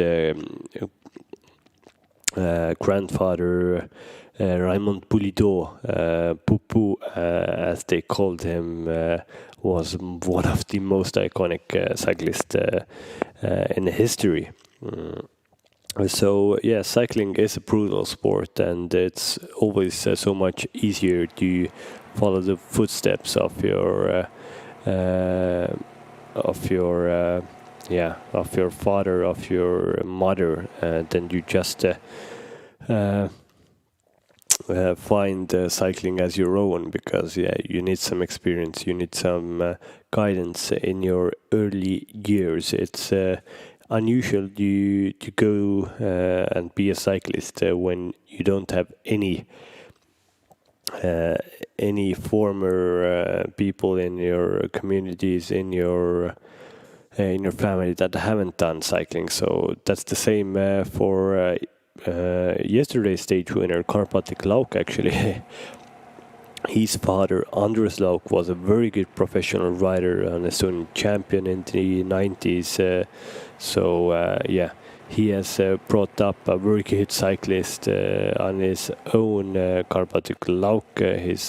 So it runs in the family, and you could also see the twin brothers of Yates, Adam and Simon, who are both the professional cyclists, a rider from Francis Shaw, Miles Scotson, who is in P4, in position 4. His brother Callum Scotton is also a cyclist, so a lot of riders have their siblings also riding as a professional cyclist, and it's a collective sport. It's a team sport that you need friends.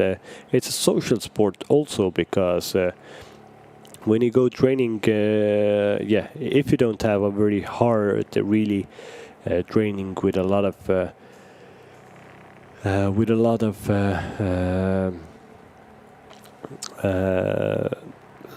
little sprints or intervals, then it's better to go with a group. To have fun, to talk while you're training, because this race 165 kilometers today, it takes the riders almost 4 hours, and of course if you have races that are more than 4 hours long, then you have to train a lot. Usually a professional cyclist rides more than 25,000 kilometers a year training and racing, so that means a lot of days when you're on your saddle for more than 4 hours a day. In the training camps they do a lot of sub 200 kilometer rides, especially in the winter and in the early spring when you need some pace for the season. So when the racing is really hot in summer, then you maybe don't do so long rides in your training because you have a lot of races. But in the preparation phase of the calendar, then you do a lot of long rides, when you're staying on your bike for many hours. But here you can see Francis de Jo boys also with national team Estonia are on the front. Francis de Jo lost one rider yesterday. They lost Joe Pitcock in a crash. Pitcock broke his collarbone. Hopefully he's good. Hopefully he had some good help from the Estonian doctors, probably in Tartu hospital. So hopefully he's getting better and will heal soon. Here you can see top Forex rider Peter Fiala 134 from top Forex.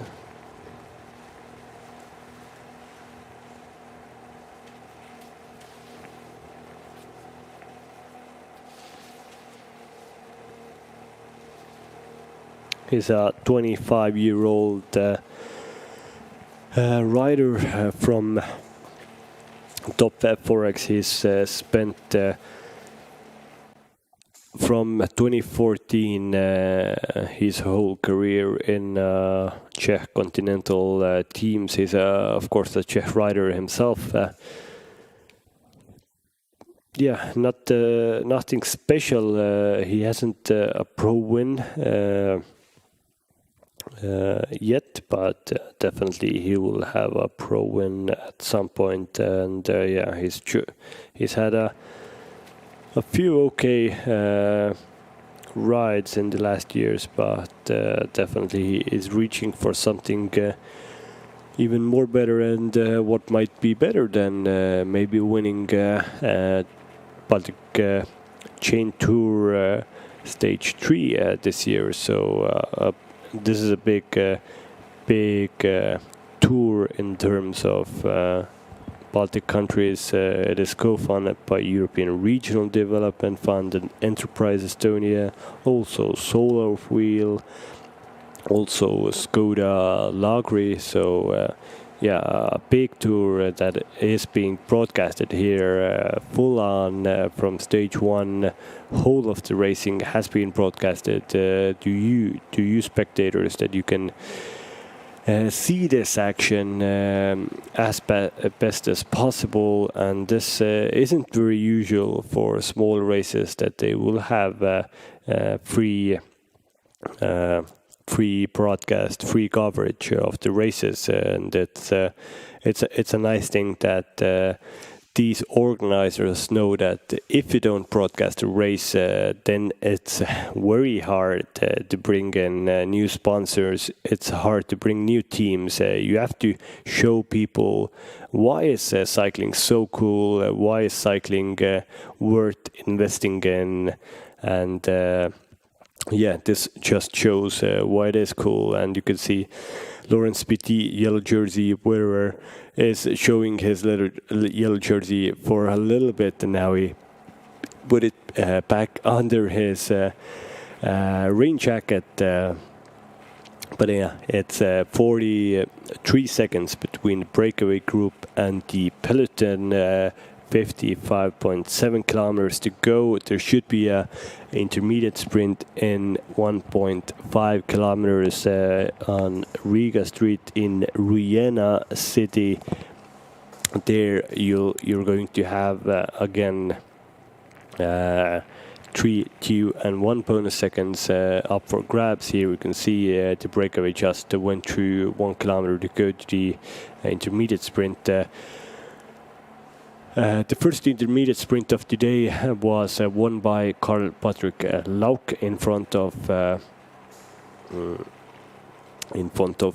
Thomas Barta and Lawrence Petit. The second one was won by this same breakaway trio of Norbert Banaszek in front of Peter Viela and Oskar Mistral Johansson.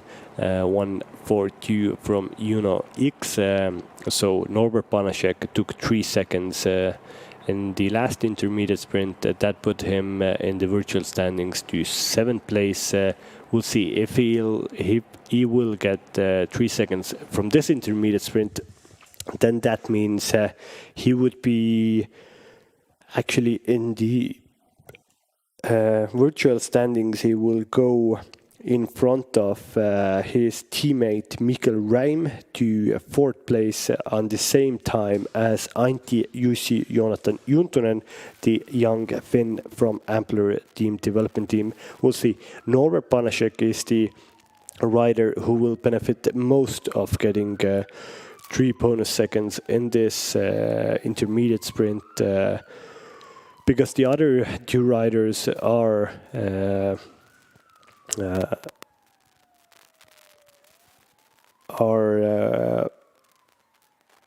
Peter Fiala also could get into a better place in the general classification when he gets some bonus seconds here. But yeah, Norbert Banaszek, who might go into the virtual 4th place in this race, and it is between Banaszek and Fiala. Banaszek starts the sprint. Fiala tries to come past him, but it looks to be that Banaszek will win also. Yep, it was Norbert Banaszek from HRE Maševeské Polski team will won the second intermediate sprint as well in front of Peter Fiala from Top Forex team 134, and Oskar Mistral Johansson from Unix was 3rd in this intermediate sprint. That means Norbert Banaszek has got already 6 bonus seconds in this race, and that has put him from 7 seconds from the lead to 4th place virtually. Here you can see Kirill Tarasov from national team Estonia at the front of the race, doing pacing in the front of the race for his team leader Karl Patrick Lauk. Yeah, now the group is peloton is also over the intermediate sprint line, and so these riders didn't have to sprint because they didn't have anything to sprint for. These three guys took all the bonus seconds, all the points in front of the peloton. Norbert Banaszek took 3 points and three bonus seconds. Peter Fiala took 2 bonus seconds and 2 points in that intermediate sprint, and UNX rider took the last 1 second and 1 point.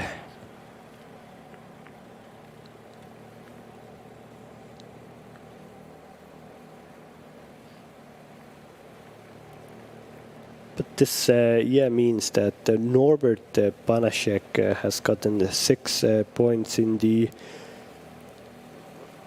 most active rider standings, and he should be now the leader of this standing. He goes in front of Mikkel Reim, who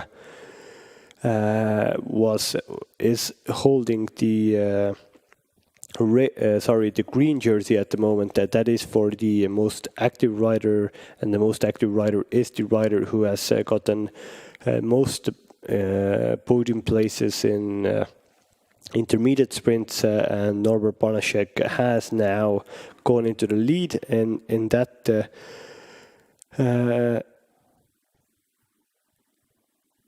in that classification in front of Karl-Patrik Lauk and also Mikkel Reim and Thomas Parta. So Norbert Banaszek has already won the most active rider standing in this race. So Norbert Banaszek has a trip to the podium at the end of the race. But of course, if these three guys will stay in front, it's a tall ask. Then he might even get a place on the podium, or why not even win this Baltic Chain Tour 2021. Yeah, in the most competitive rider standings, that means this is a standing which consists of riders who are...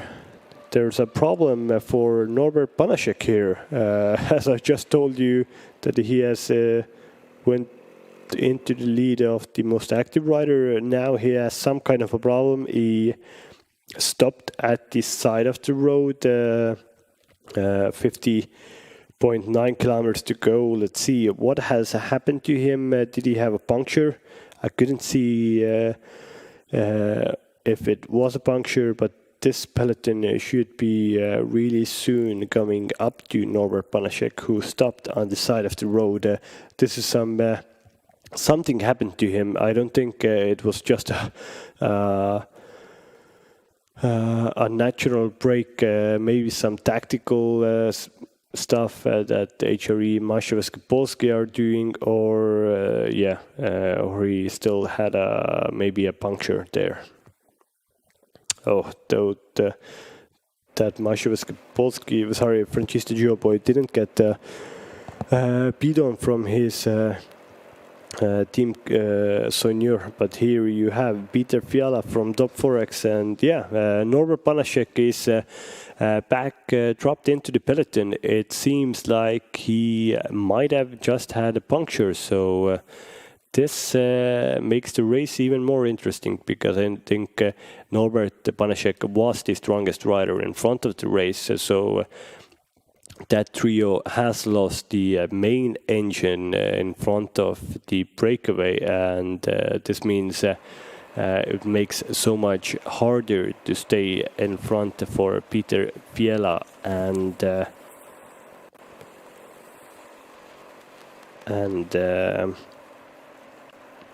Oskar Myrstol Johansson from UNO-X. So I think now the gap between the breakaway two riders now is it was 3 riders, but Norbert Banaszek had some technical difficulties with his bike. He stopped from the breakaway and dropped back to the peloton. So I think the gap between these two riders and the peloton should drop in the next kilometers. So yeah, 49.6 kilometers to go. It's interesting to see the tactics now between the group and different teams. Will they really try to control it until they finish? Are the riders confident in their sprinters that they can just control the race and know that their riders will win the last dash for the line, or will some teams start to attack in this race when this two-man breakaway will be caught? And I say will be caught. I think it's more of a matter of time when it will be caught, because this peloton is doing very nice cooperation between two big teams, between Frenchies de Joux and also national team Estonia. One have a leader, Laurence Pichet. One has yesterday's winner, Baltic Valka, for the finish line. So yeah, it's going to be an interesting last third of this race, and of course this is the last stage in this Baltic Chain Tour. So you can't save anything for next days. The position you finish today. Oh, here is Peter Fiala. It looks to be that he's also given up. He doesn't want to be in the breakaway. He just showed to you his compatriot in the breakaway, Oscar Mierstol Johansson, that why are you going so fast? I was just talking in the car with my sports director. Please wait for me, and I don't want to make any more effort than is need to make to be in the breakaway. So yeah, hopefully we'll get a scene back to the breakaway. What's the discussion between those two riders of Peter Fiala and Oscar Mierstol Johansson? Are they still cooperating, or are they do they know that they are probably being caught by the breakaway? That is going at a stable but good pace at the moment at the back of the bunch. It's more of a just a lot of riders are just having a little break, as you could say. There was some really hard racing before. A lot of rain, a lot of crosswinds, a lot of attacks, and it has stabilized.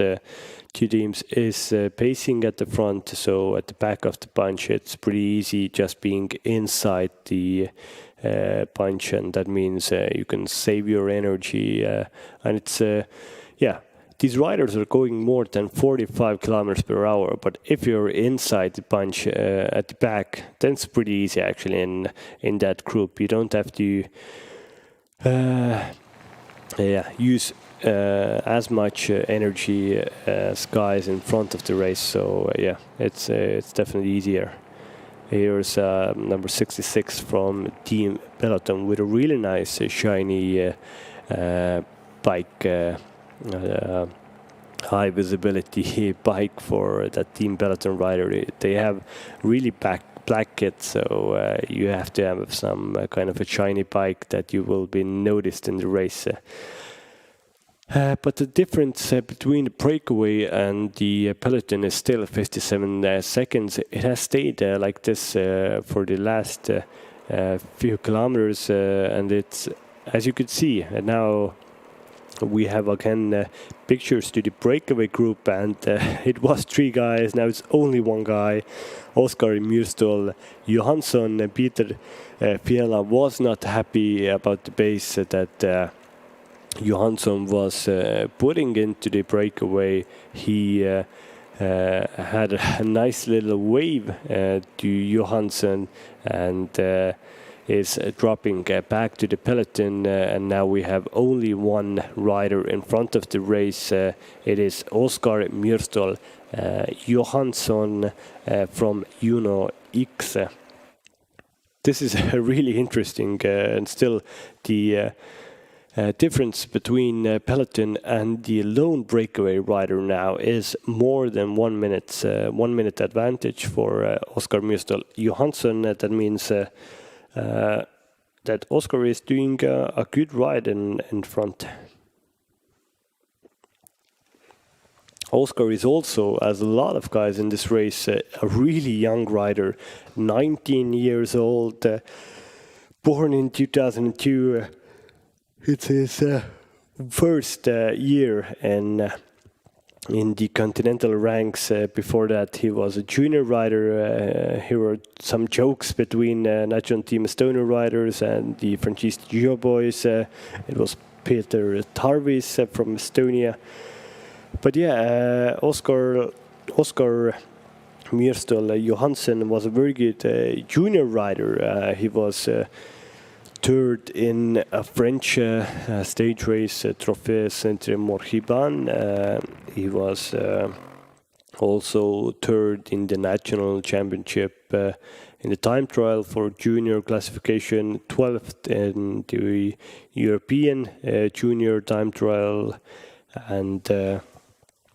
and yeah, so a very good junior career for Oskar Myrstöl, but he hasn't been able to have some results this year in his first year in the continental ranks.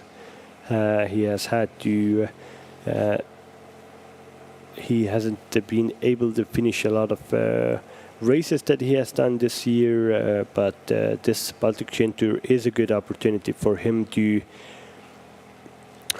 get a better possibility to get a good result in this race. And the gap is now between Johansson and peloton 1:08, so it's starting to look good for Johansson. He's going to have a very long day in front of the race because it's still 44 kilometers to go, but Johansson shows that he is in good form, and it's more of a tactical thing for UNOX riders that they have one rider in front, so nobody has to work in this group. The other teams have to work, so yeah, they can just sit down and they don't have to do anything. Here you can see from the motorbike the group. The breakaway lone rider is going alone 50 kilometers per hour. Oskar Myrstöl Johansson, he sits 30th in the general classification, more than 7 minutes down in the general classification, so no threat for the general classification, but still a threat for a stage win. And but yeah, going 50 kilometers per hour alone in this race after 2 days of hard racing, after 110 kilometers of hard racing today. So yeah, Oskar Johansson is shows that he is a very good time trialist, and yeah, it's Oskar Myrstöl is having a blast at the front of the race. In the group, it's really steady at the moment. National Team Estonia, with one rider from Franchise Show helping, and then also Ampler team development team is lined up in front of this peloton. Ampler team are helping the rider Antti Jussi Juntunen, the Finnish guy in the white jersey. He sits third in the general classification, and yeah, now at the moment that the virtual leader on the road is Karl-Patrik Lauk from the Estonian national team.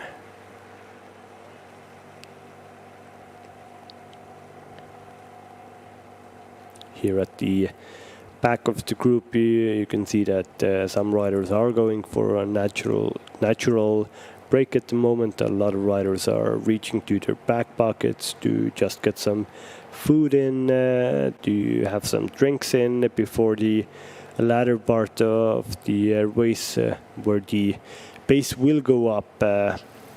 And when it's harder to eat, it's always easier to eat when your heart rate is down, and your heart rate for these riders, even traveling at 50 kilometers per hour, if you're inside the group, then it is easier. You don't have to use as big of as much power, and your heart rate is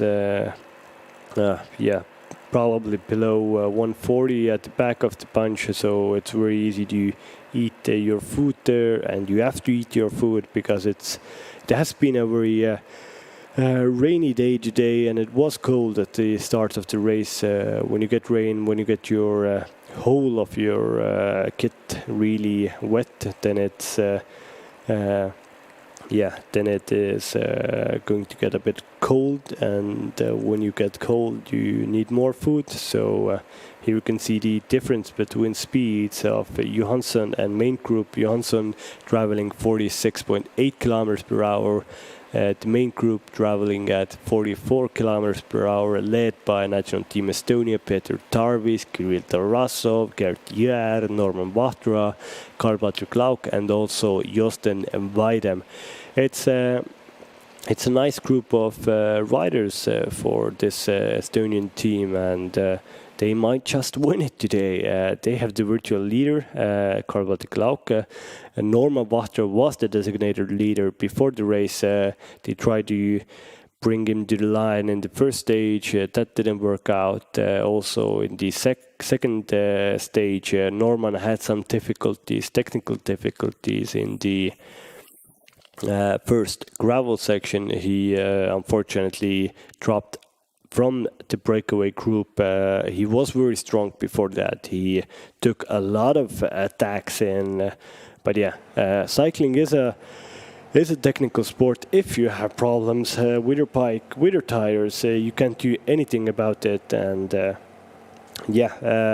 is cycling. You have bad days, you have good days, and then you have very bad days. So Norman Vahtra didn't have a very good day yesterday.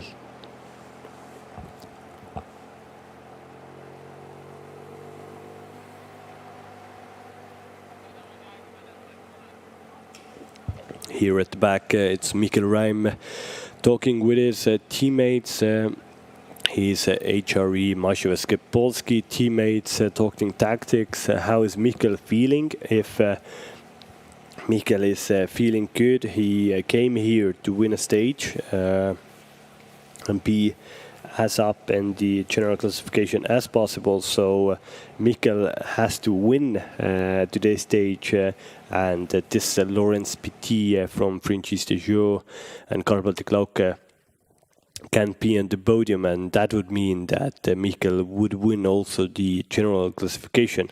So we'll see. Is that a possibility for Mikkel Reim or not? Definitely Maciej Polski team will try to get that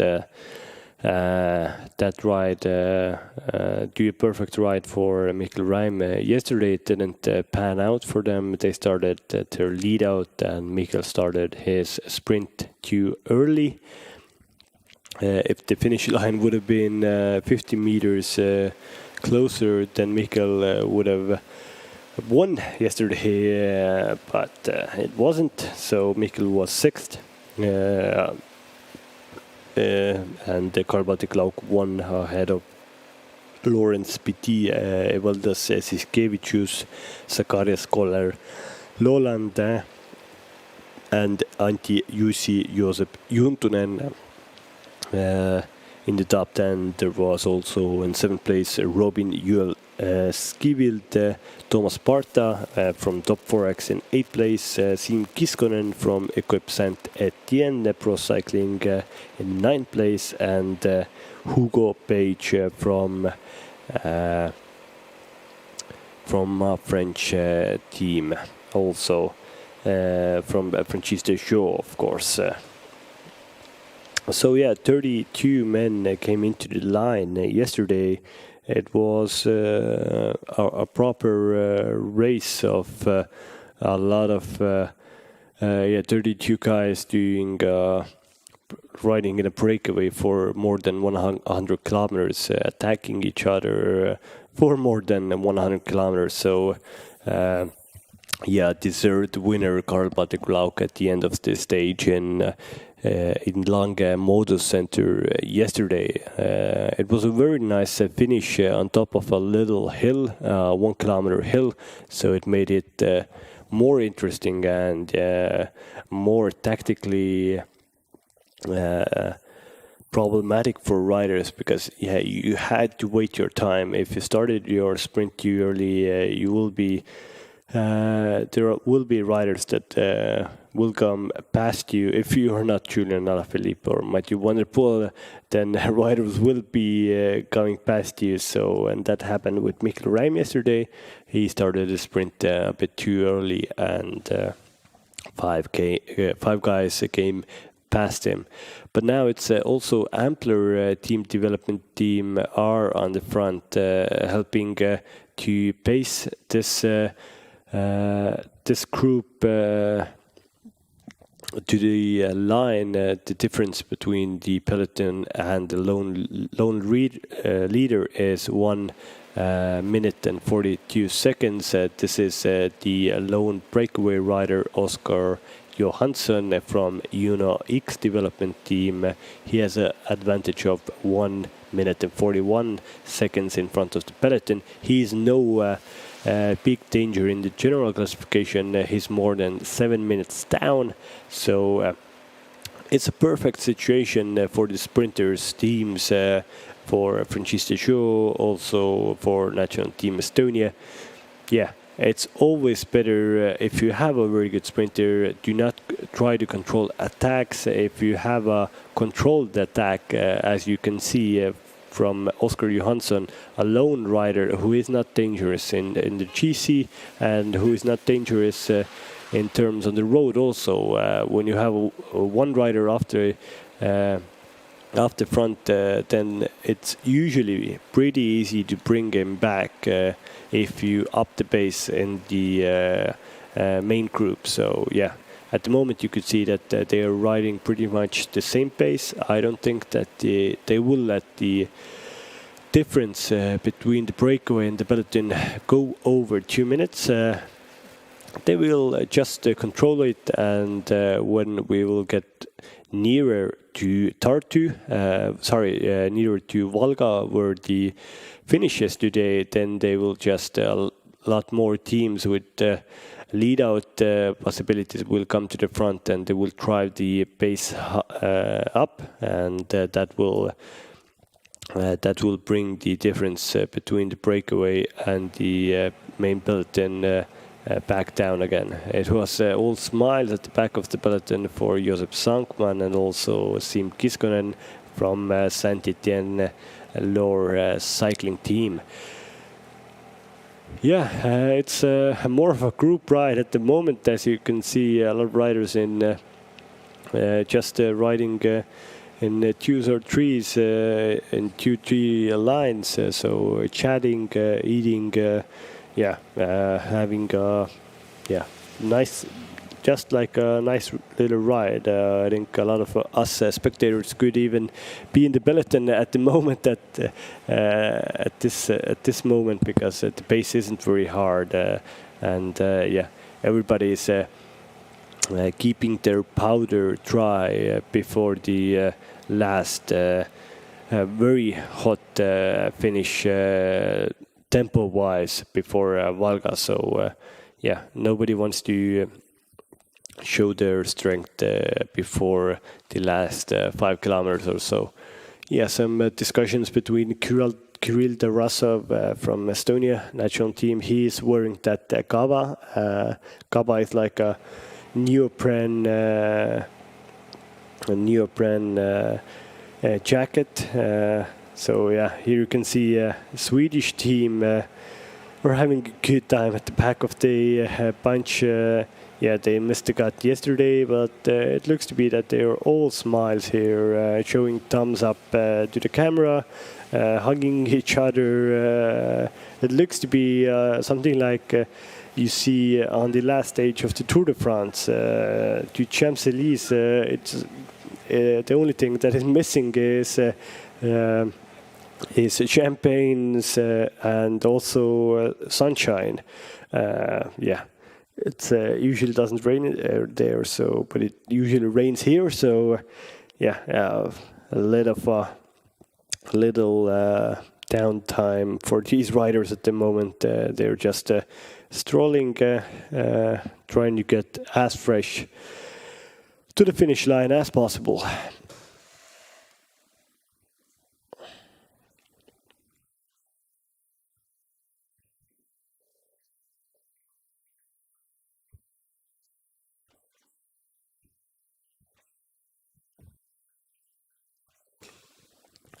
So yeah, we don't have any more intermediate sprints today, but we of course have the finish line approaching in 33.8 kilometers in Valga. Now we are more of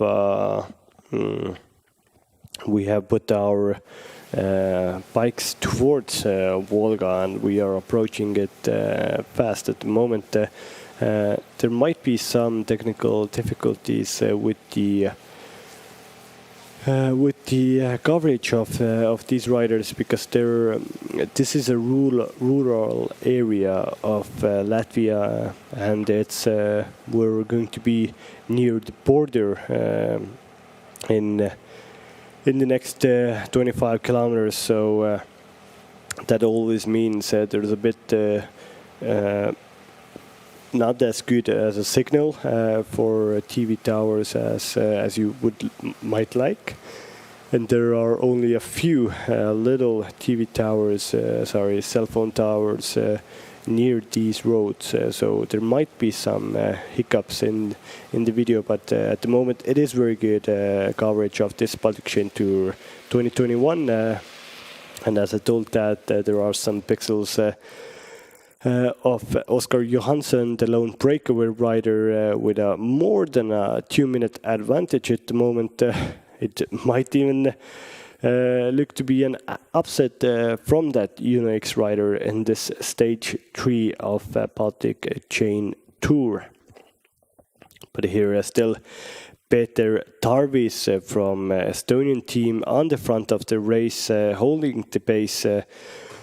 Really stable and doing work for his team leader, Karl-Patrik Lauke. He definitely wants to win another stage today. He won yesterday's stage in Lange Moto Center, and it has started raining again.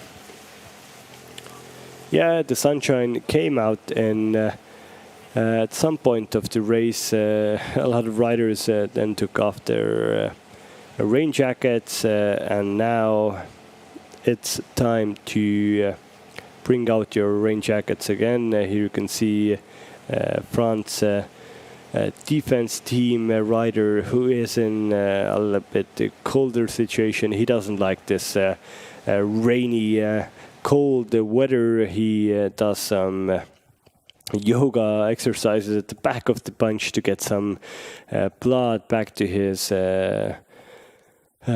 arms and fingers, so it's not a nice sight to have here. A lot of riders,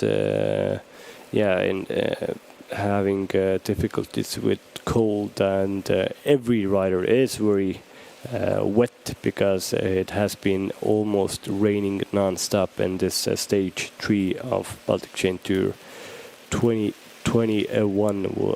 But now we're gonna have a little commercial break.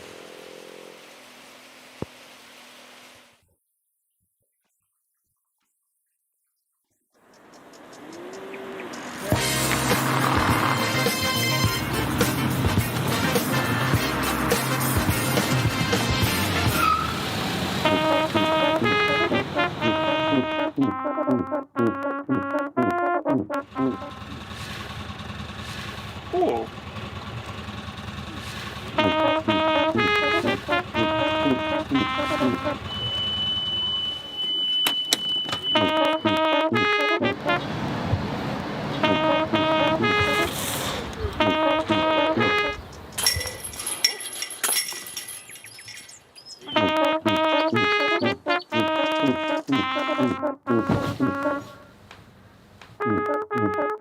This is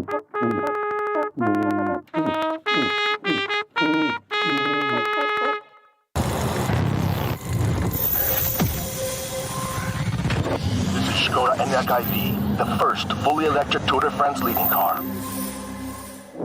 September the 8th, 2020. Rider, Cameron Jeffers.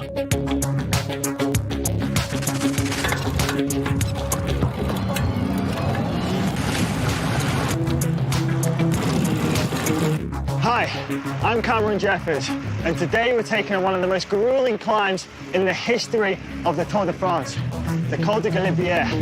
Hello, Cameron. We are here to watch your back. This beauty was unveiled at the world premiere just a few days ago, and it has already served as the director's car in the Tour de France, leading the peloton. With climbs like these, two things are important. You've got to pace yourself and keep a steady cadence to ensure you don't blow before you get to the top. You know what? Screw it. Let's go full gas. 800 meters to the top.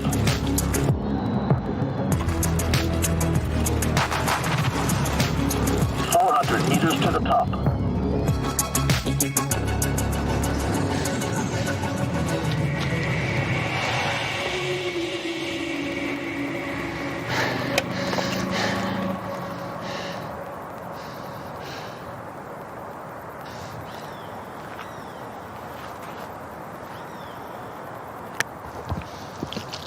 A little recharge for me. Now I think we should go and have some fun on the descent. Let's smash it.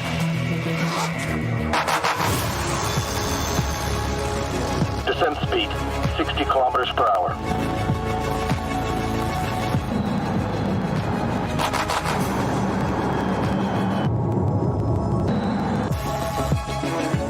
Kilometers per hour.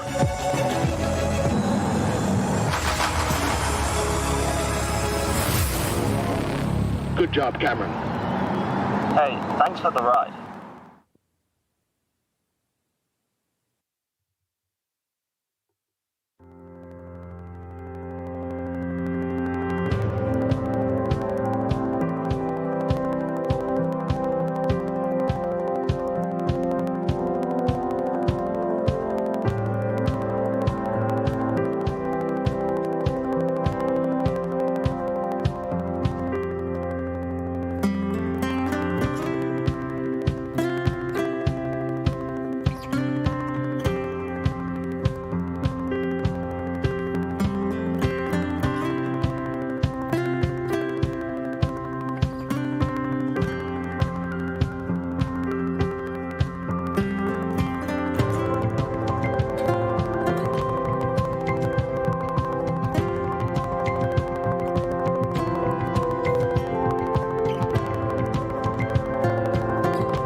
Back live in this Baltic Chapter Stage 3.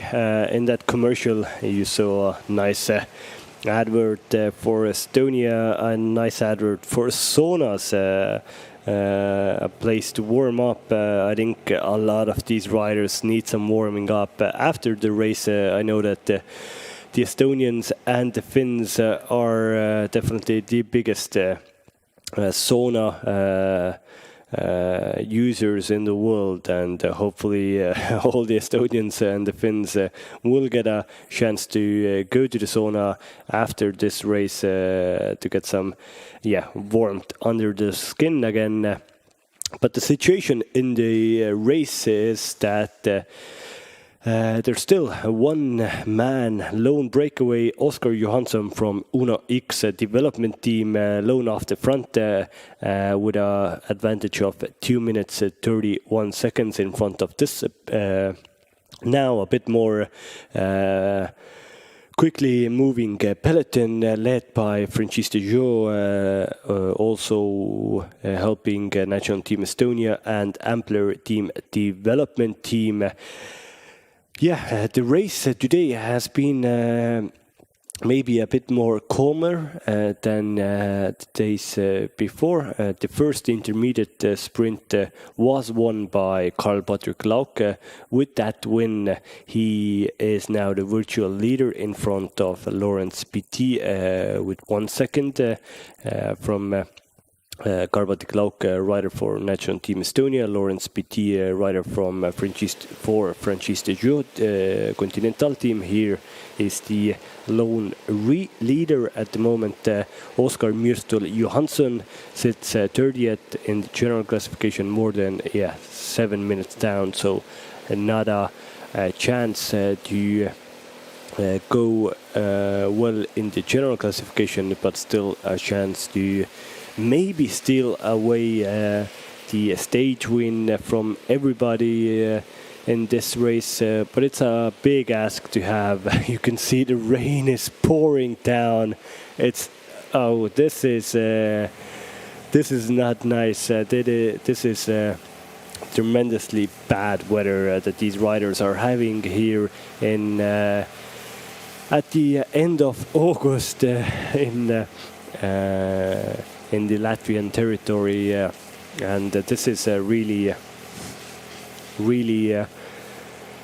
difficult for riders from France, especially. They don't like this weather at all. Maybe the Estonians are coping a little bit better. Here you can see Kirill Tarasov takes off his sunglasses because there are no there are not really any point of using sunglasses at the moment, because they just get wet, really wet, and then you can see anything. So it's better to see with your eyes. So it's a hard race. Really, the rain hasn't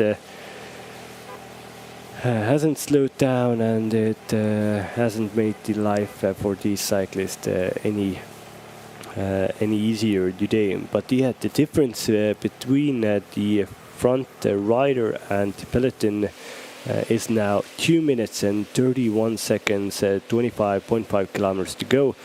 Yeah, the main or the easiest logic for catching a breakaway would be 1 minute for 10 kilometers, and if you have this equation, then it's touch and go, and they didn't have a designated sprinter for the finish line. Also, a lot of UNX riders did a finish. The best ones were Zacharias Koller Löland and also Robin Juel Skivald, who were 4th and 7th.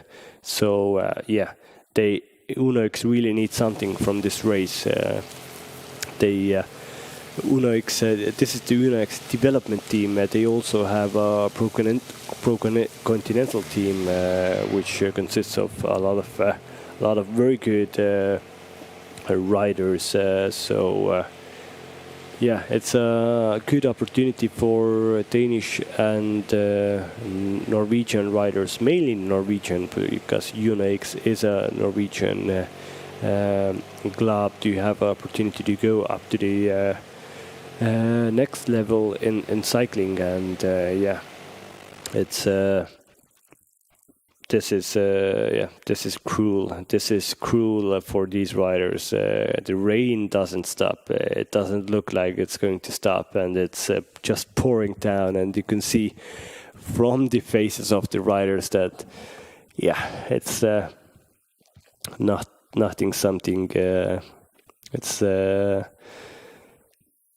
nothing nice to be part of.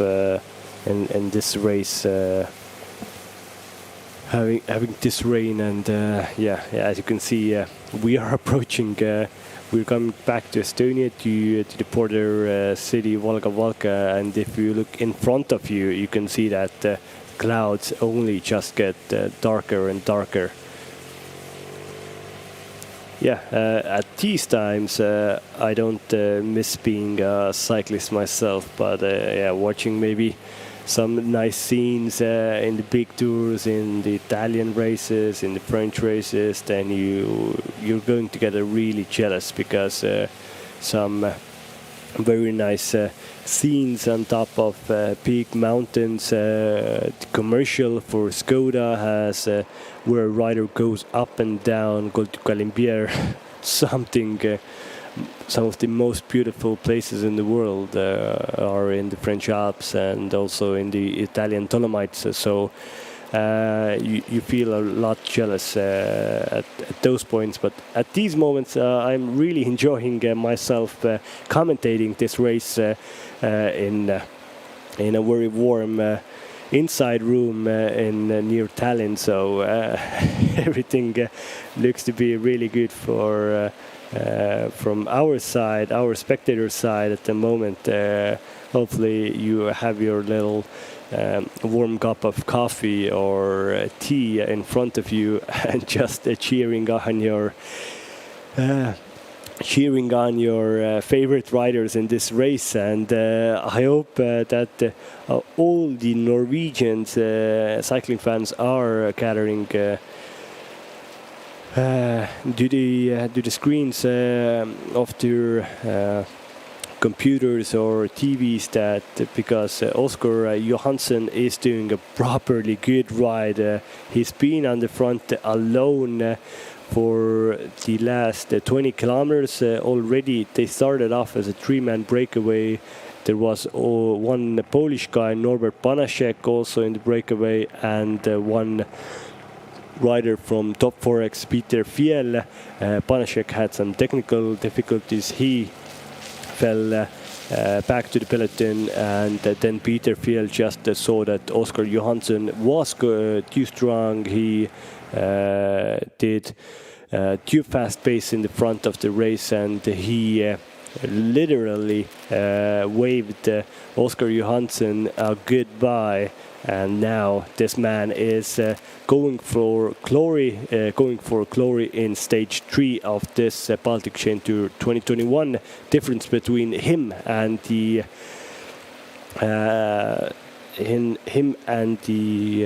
main group is almost 3 minutes now. Before the commercial, I said that probably the peloton won't let this breakaway rider go more than 2 minutes off the in front of the race, but now it's almost 3 minutes, and this just shows you that not that the peloton has really slowed down, but that the rider here, Oscar Myrstöl Johansson, 19 years old, is so strong here, doing a really good race. He has done some good time trial races. He was 13th in the Norway's National Championships time trial, which was won by Tobias Foss, of course, one of the prominent riders of the Norwegian generation at the moment, riding for Team Jumbo-Visma. Norwegians have always been really good. They had some legendary riders, of course. Alexander Kristoff, who's been on the podium in the World Championships. Edel Boson-Hagen, who had his best years in Team Sky 5 years ago or so on. Norway is a very good cycling country, and Oscar Johansson is showing that there are more talents coming from Norway, and Norwegians are proudly, as you could say, Vikings. They usually like this bad weather. They like this this rainy weather. They cope with it a lot better than all the southern neighbors of them of Norway. So Oscar Johansson. Maybe it's not the most comfortable place to be at the moment, but it's definitely, it looks to be that he is enjoying himself out on the road, and the difference is still 2 minutes and 53 seconds. It's an enormous ride that Oscar Johansson is doing in this race in Baltic Chain Tour Stage 3. Now, Team Latvia have gone to the front and helping out the Estonian team and also the Francista Joe boys. But the difference ain't coming down. It really ain't coming down. So every kilometer towards the finish line, it comes more to advantage of Oscar Johansson, who's going in front of the race before Valga, where the finish is a city on the border of Estonia and Latvia. There are more or less roads like this, big roads that are pretty much straight as an arrow, but the last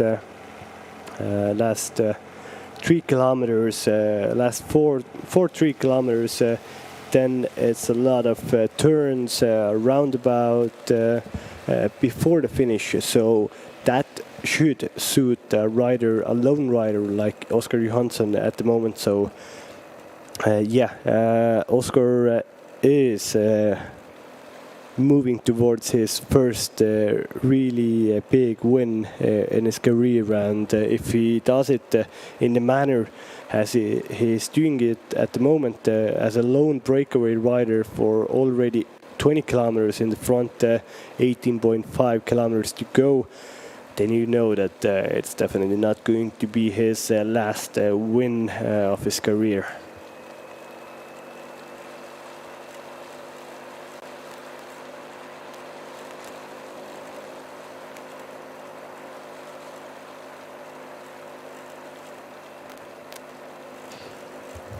But yeah, Oscar Johansson, lone rider at the moment, at the front of the race. 18 kilometers to go, and the bunch is still not putting the gas on, and the difference between them and this lone breakaway rider is not coming down, and it looks more and more likely that the win will go to Norway, to Uno X, from a very strong ride from Oscar Johansson. Yeah, they started off as a 3-man breakaway. They did two intermediate sprints together as a 3-man breakaway.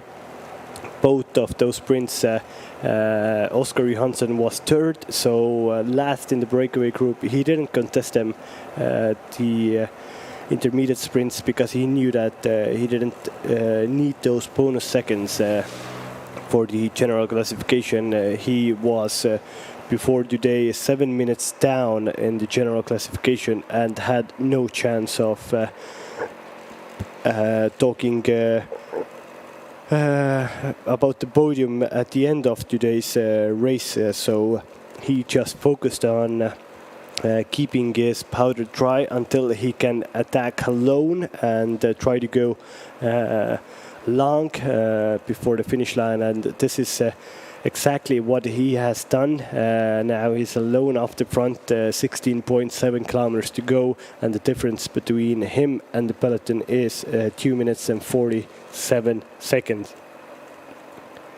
You can still see that he's pedaling really well, really good cadence, but from his face you could see that it's hurting. It's already hurting, and the fact that he has to come out of the saddle in the last few hundred meters, this was the second time he came out of the saddle.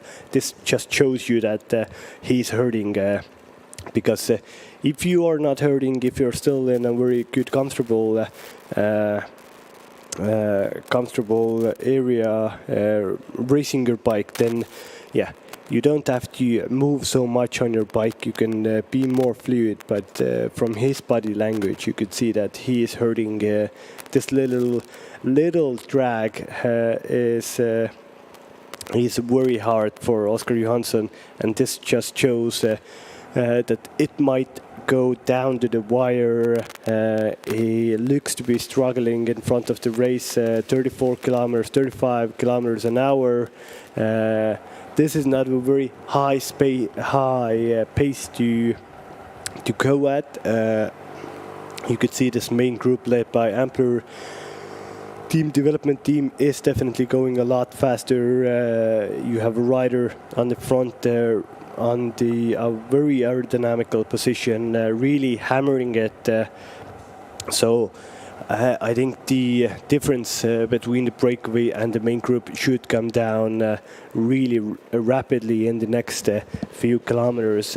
With just a question: can Oscar Johansson hang on? He probably can't put another gear in, but he just has to try to maintain a good pace, that he won't lose a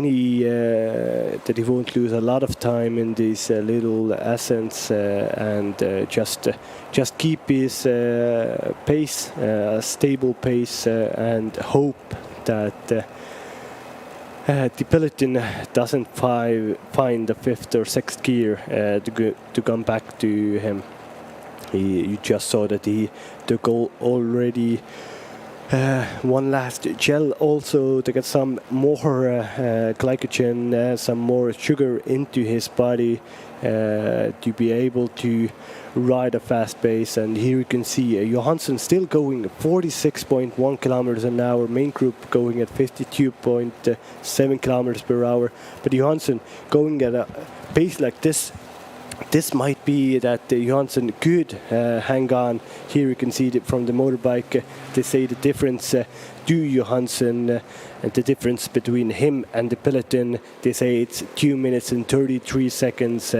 And Johansson thinks, oh, I can make it. That this is a good advantage for myself to go all the way to the line to have this win for Unix, for Norway, for himself. Of course, a win here would maybe give him a better contract next year. Maybe he could go up in the ranks in the Unix team, because this is the Unix development team. They also have a pro continental team, and this is like a farm team where young riders are given an opportunity to ride their bikes, and the best ones are handpicked to the pro continental fields to have a really good opportunity to be a professional cyclist and to ride in the biggest races in the world.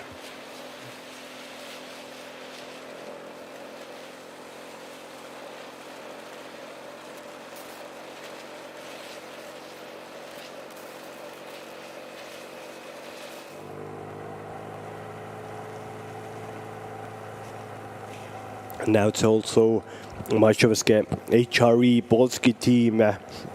The riders in red at the front of the bunch. They are working for Mikael Räim, Estonian national champion.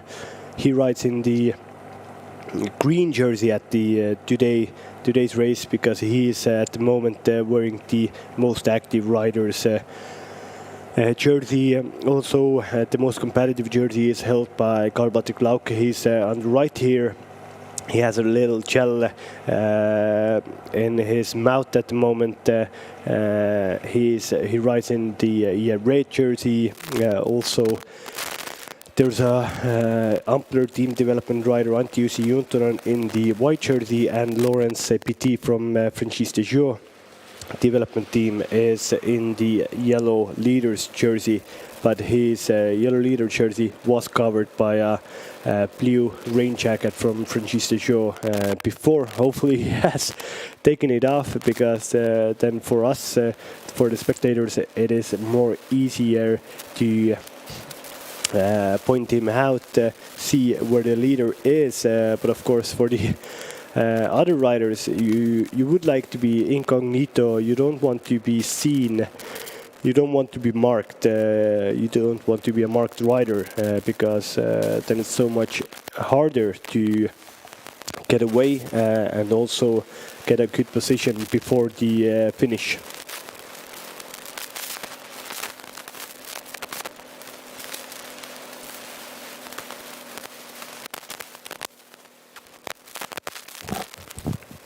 But 12.2 kilometers still to go in this Baltic Chain Tour 2021. This has been a properly good race, and we are approaching Valga. Valka Valga, is a nice border city between Estonia and Latvia. It has international recognition from every year. There's a big military history festival which is conducted by the Valga's military museum. So a city which has a lot of heritage and culture in it. So and today they will host some of the best up-and-coming talents from the Baltic countries, from Finland, from Norway, also from France. So a very international field of cyclists, of really good professional athletes. And just 11.3 kilometers to go. The difference is still over 2 minutes for Oscar Johansson in front of this main group led fiercely by Francis de Jo and also Ampler team development team. Yeah, this is a touch and go for these riders. I think the peloton a bit misjudged the strength of Oscar Johansson because at the time when Oscar Johansson was left at the front by alone, then the difference was 53 seconds, and then the peloton definitely took the foot off the gas, and the gap between the breakaway and the peloton went almost 3 minutes, and now when they're trying to close it down, it's not that easy because Oscar Johansson is still going more than 45 kilometers per hour at the front of the race. It's a tall ask. I think I wouldn't say certainly yet that Oscar Johansson will stay at the front because you could see that he is starting to have some difficulties. Definitely his energy is going down, and you could see he is moving more and more on the bike, being out of the saddle, in the saddle, holding different positions on the handlebar. That shows you he is not so much comfortable on the bike anymore, and he has to find every little bit of energy in his body to just keep on moving, but less than 10 kilometers to go, and it might be Oscar Johansson's biggest win in his career. 19-year-old young Norwegian rider. It would be a nice race for him to win. Last year he didn't have a lot of races, international races. Of course, it's mainly caused because of the COVID-19 pandemic. He raced mainly in Norway last year, but Oscar Johansson is having a ball today in this Baltic chain tour.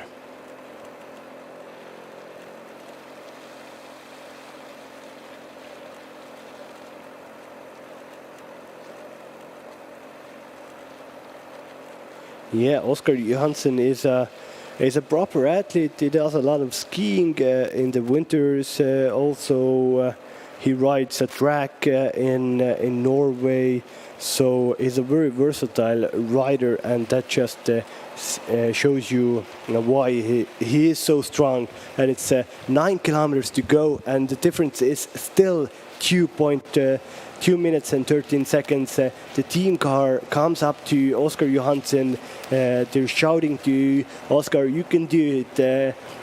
You just have to, get yourself together, ride a stable race, and the peloton won't catch you, and you will be on the winner's podium at the end of this race." But this, he doesn't want to drink anymore. He empties his bottle to the road to get some less weight.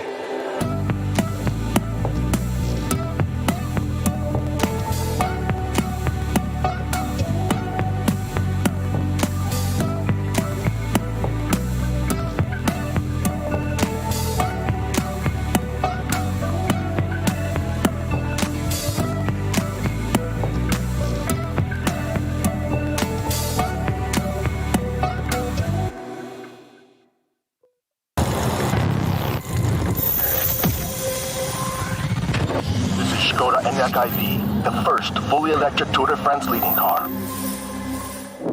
September the 8th, 2020. Rider, Cameron Jeffers.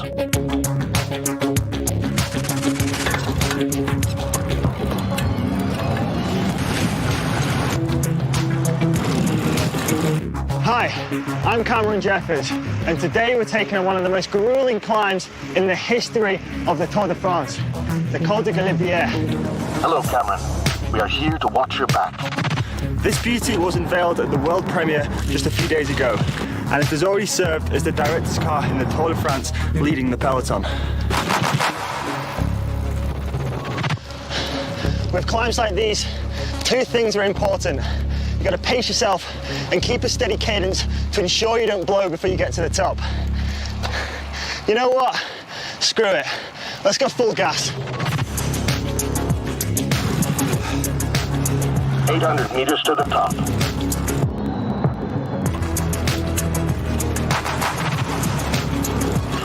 Meters to the top.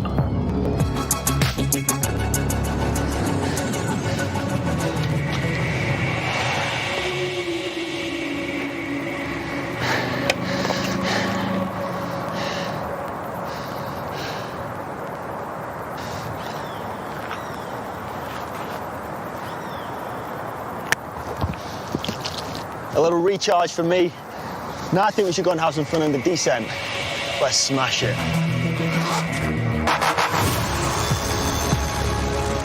Descent speed, 60 kilometers per hour.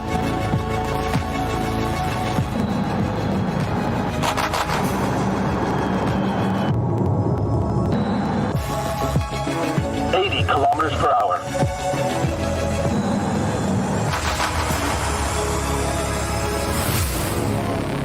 Good job, Cameron. Hey, thanks for the ride.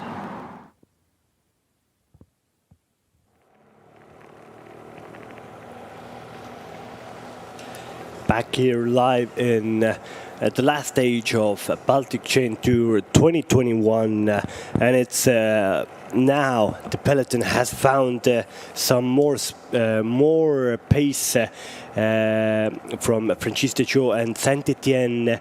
Also Polski and Top Forex are in front of the peloton doing a really hard pace, but 5.8 kilometers to go, and still 1 minute and 48 second advantage for Oscar Johansson from Uno X, their development team, in front of the race. It looks to be that the win for stage 3 will go to Norway, to this guy, to this 19-year-old Oscar Myrsdal Johansson. Don't look back, just pedal to the metal, and you will have your first proper win of your professional career. And as you can see, the rain hasn't stopped. The rain has just gone even more worse as possible, and it's really not very nice conditions for these riders. The difference between the paces of Johansson and Payne Group is more than 10 kilometers per hour, but when Oscar Johansson is now coming into Valga in a few kilometers, then it would be more technical, more corners, and that means the difference between speeds can't be as big as on a big road like this. So this should be more of an advantage for Oscar Johansson.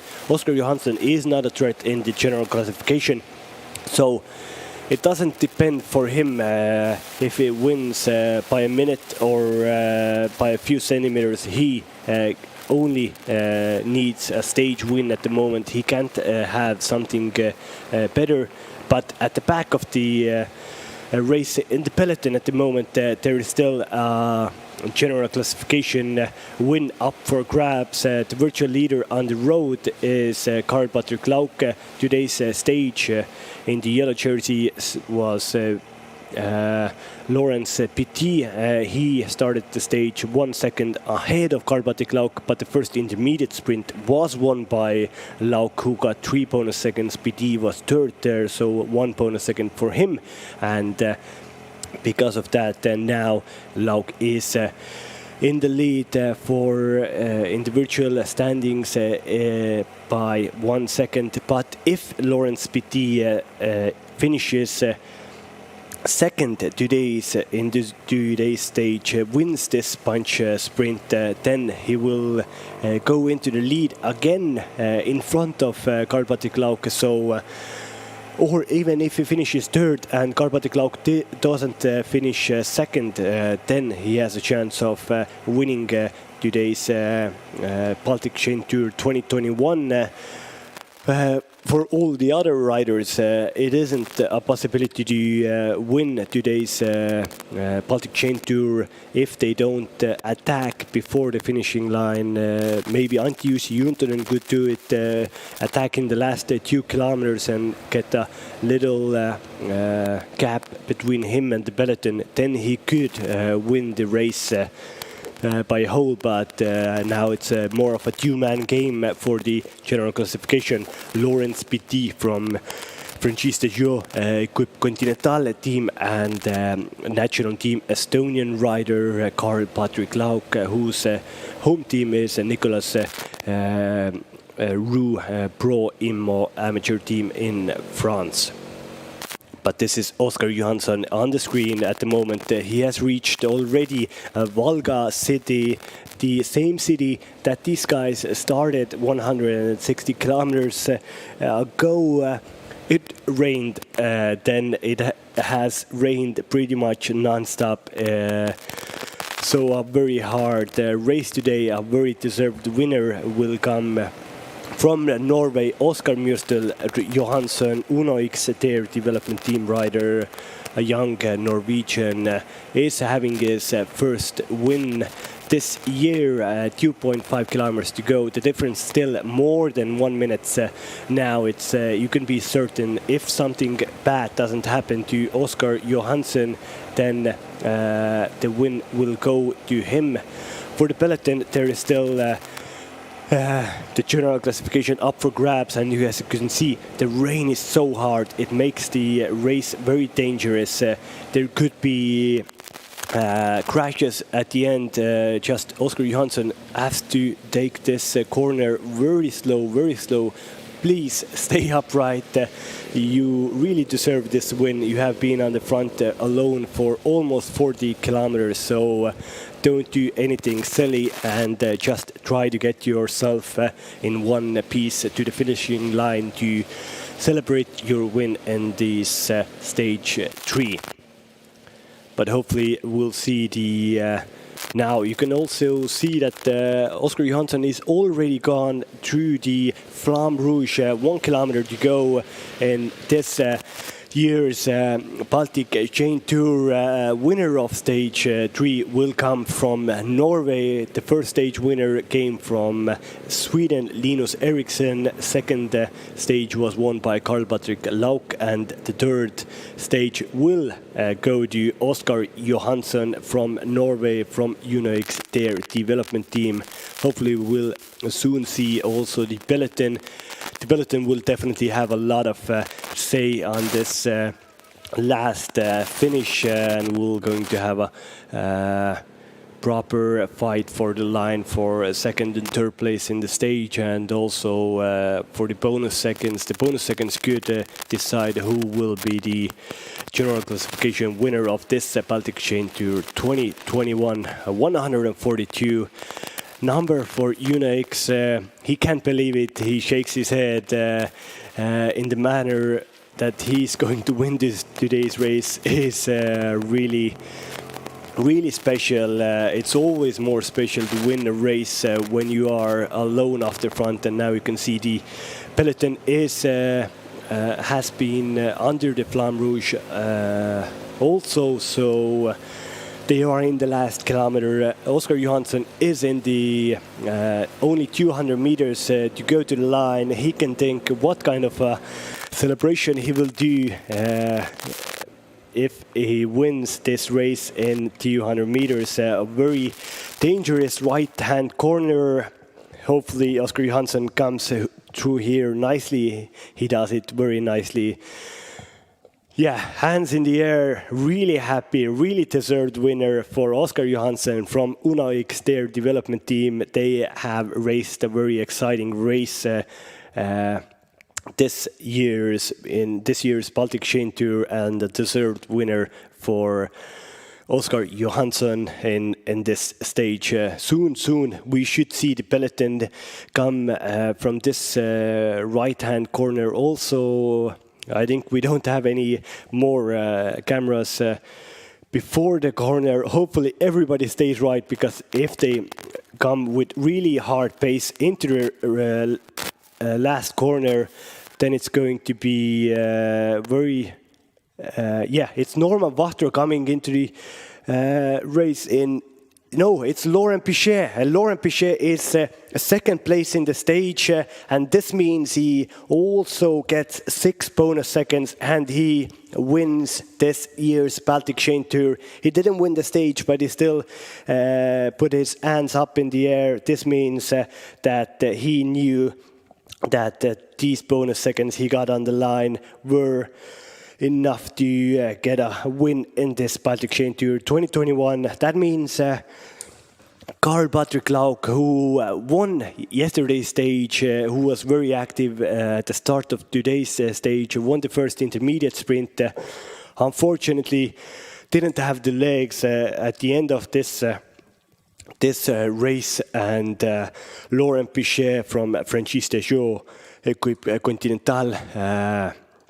Here you can see the results. Also Oskar Johansson won ahead of Lawrence Petit of 46 seconds, and Norman Wachter from Estonian national team came in third. The first stage winner, Linus Eriksson Kvist from Swedish national team, is fourth. Norbert Panasek, who did a very good race, who was actually Oskar Johansson's breakaway companion, came in fifth. Valda Siskevicius, yesterday he was up there, also is sixth. Zacharias Kohler Lowland, Oskar Johansson's teammate, in seventh. Thomas Sparta in 8th, another UNOX rider in top 10, Ludwig Fischer Asheim. UNOX really did a really properly good race today. They raced actively, and of course Oskar Johansson brought home the bacon in a very spectacular way of 40 kilometers in a lone breakaway, and 3 hours 37 minutes in rain. This hasn't been an easy win for Johansson or for any other riders here. This was a very hard race to finish, and this very deserved winners. Here you can see Venatas Lazinis from Lithuanian national team 11th, Siim Kiskonen, Saint Etienne rider in 12th, Antti-Jussi Jonathan Juntunen 13th today. I would have thought that the Ampler team development team would got a better result today, but it was just too hard for Antti-Jussi Juntunen today. Andris Vosakals, the big Latvian, in 17th place. He was very active also today and finished 17th. This just shows that he is in very good form. But where is Karl-Patrik Lauk? He isn't in top 20. Hopefully he got the same time, because if he lost even more time in the end, that might mean that he's going to be off the podium in the general classification. We will have the results in a second, and then we can see, here, Karl-Patrik Lauk, the virtual leader after the first intermediate sprint, was 23rd today. Definitely not the result that Lauk wanted to get. He didn't. He wasn't able to win today's Baltic Chain Tour 2021, but still a stage win for national team Estonia in stage 2, and it should be second place in the general classification for Karl-Patrik Lauk. We'll soon have the confirmation. Here it is, Lawrence Petit from Franchise Deschaux, winner of Baltic Chain Tour 2021, a young New Zealand rider riding for continental team Franchise Deschaux. Baltic Valka second from Estonian national team, Antti Jonathan Juntunen from Ampler team development team third, Norbert Panasek, who got 6 bonus seconds in intermediate sprint 2 and 3 is into fourth, Valdas Iskevicius fifth, Mikkel Reim sixth, definitely disappointed, Thomas Sparta seventh, Magnus Prinsrud from Uno X development team eighth, Siim Kiskonen ninth, and Andris Vosekals in 10th place. The best Latvian. Vosekals did a superb race this year, and one of my favorite riders in this last 3 days. He showed a real spectacle. And Zacharias Scholar, Löland 11th, Bogdanovic 12th, Fischer 13th, Mikutis 14th, Adrian Kurek 15th, Johansson, today's stage winner. Because a lot of riders lost contact today, he got into 16th place in general classification, but because he got into difficulty in first stage, he lost more than 7 minutes and he wasn't able to be in top 10 in the general classification, but still a stage win for Oscar Johansson. A general classification win goes to New Zealand, to a French team, Franchise Joe, Laurence Petit ahead of Lauk and ahead of Antti Jonathan Juntunen. Well, I really hope that you like this year's Baltic Chain Tour. I really liked it. There was some exciting racing. I think you haven't seen a lot of other races where you have seen so many different attacks, so many different riders going into attacks. Of course, the weather, especially today, made a big impact on the riders. It rained from start to finish, really bad rain.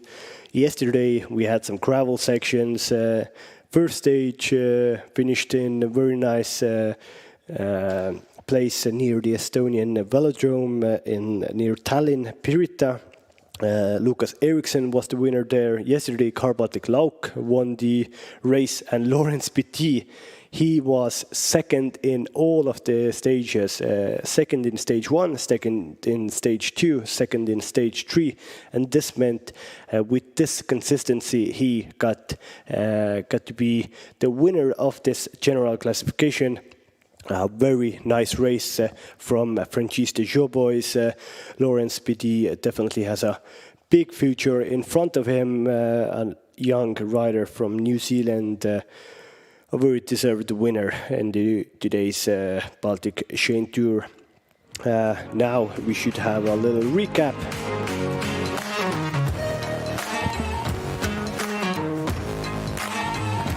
Yeah, as you could see, the rain started from the start. The first intermediate sprint went to Baltic Lauk. Then a lot of attacks came in. Sweden were on the front, and this was the decisive breakaway of Norbert Panasek, Peter Fjell and Oscar Johansson. Three-man breakaway went off the front. Norbert Panasek won both of the intermediate sprints. Was some crosswind action. Still three-man off the front.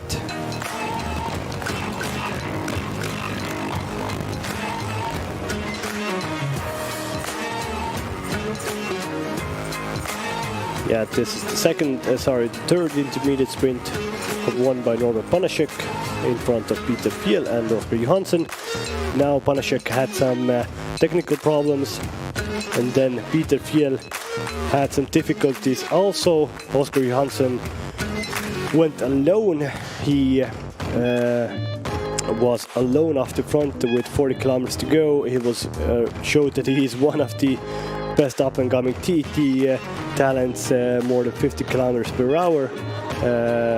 Driving alone, the gap between the breakaway and the peloton was almost 3 minutes at some point. Then it started hard rain again, but Oscar Johansson was above everything, above the peloton, above the rain, and He tackled the last corners successfully and won today's stage 3. Lawrence PT came in second and won the general classification for those bonus seconds. Here is the confirmation of that. We should have an award ceremony at some point, but the weather is so bad, so it might be with a bit of delay.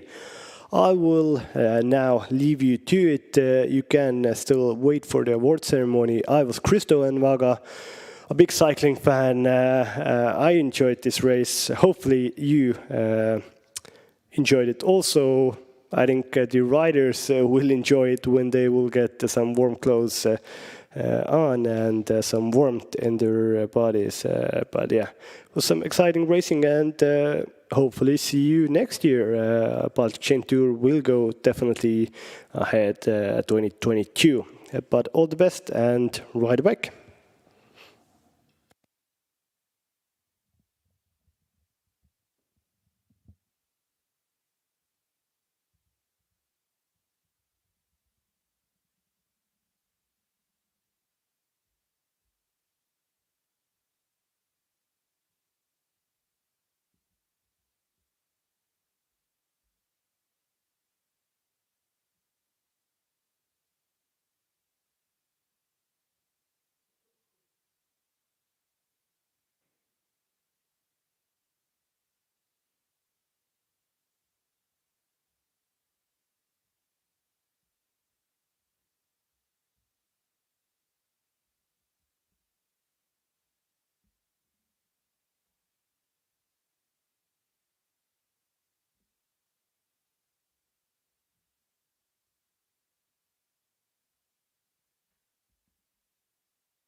The first fully electric Tour de France leading car. September the 8th, 2020. Rider, Cameron Jeffers.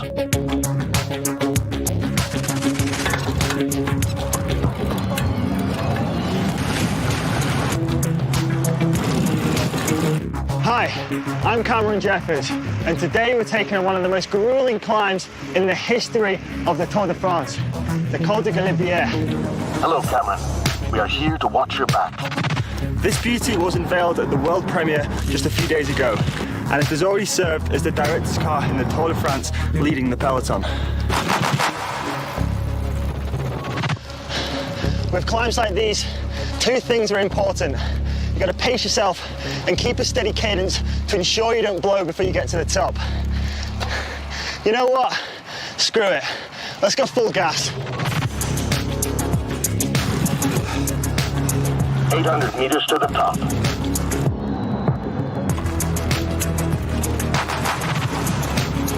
400 meters to the top.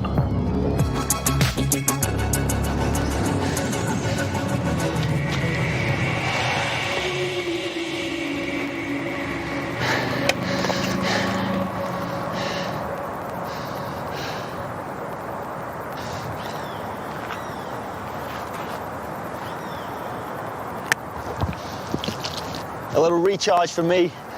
Now I think we should go and have some fun on the descent. Let's smash it.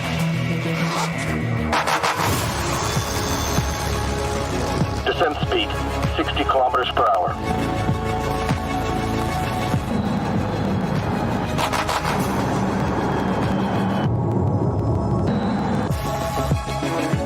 Kilometers per hour.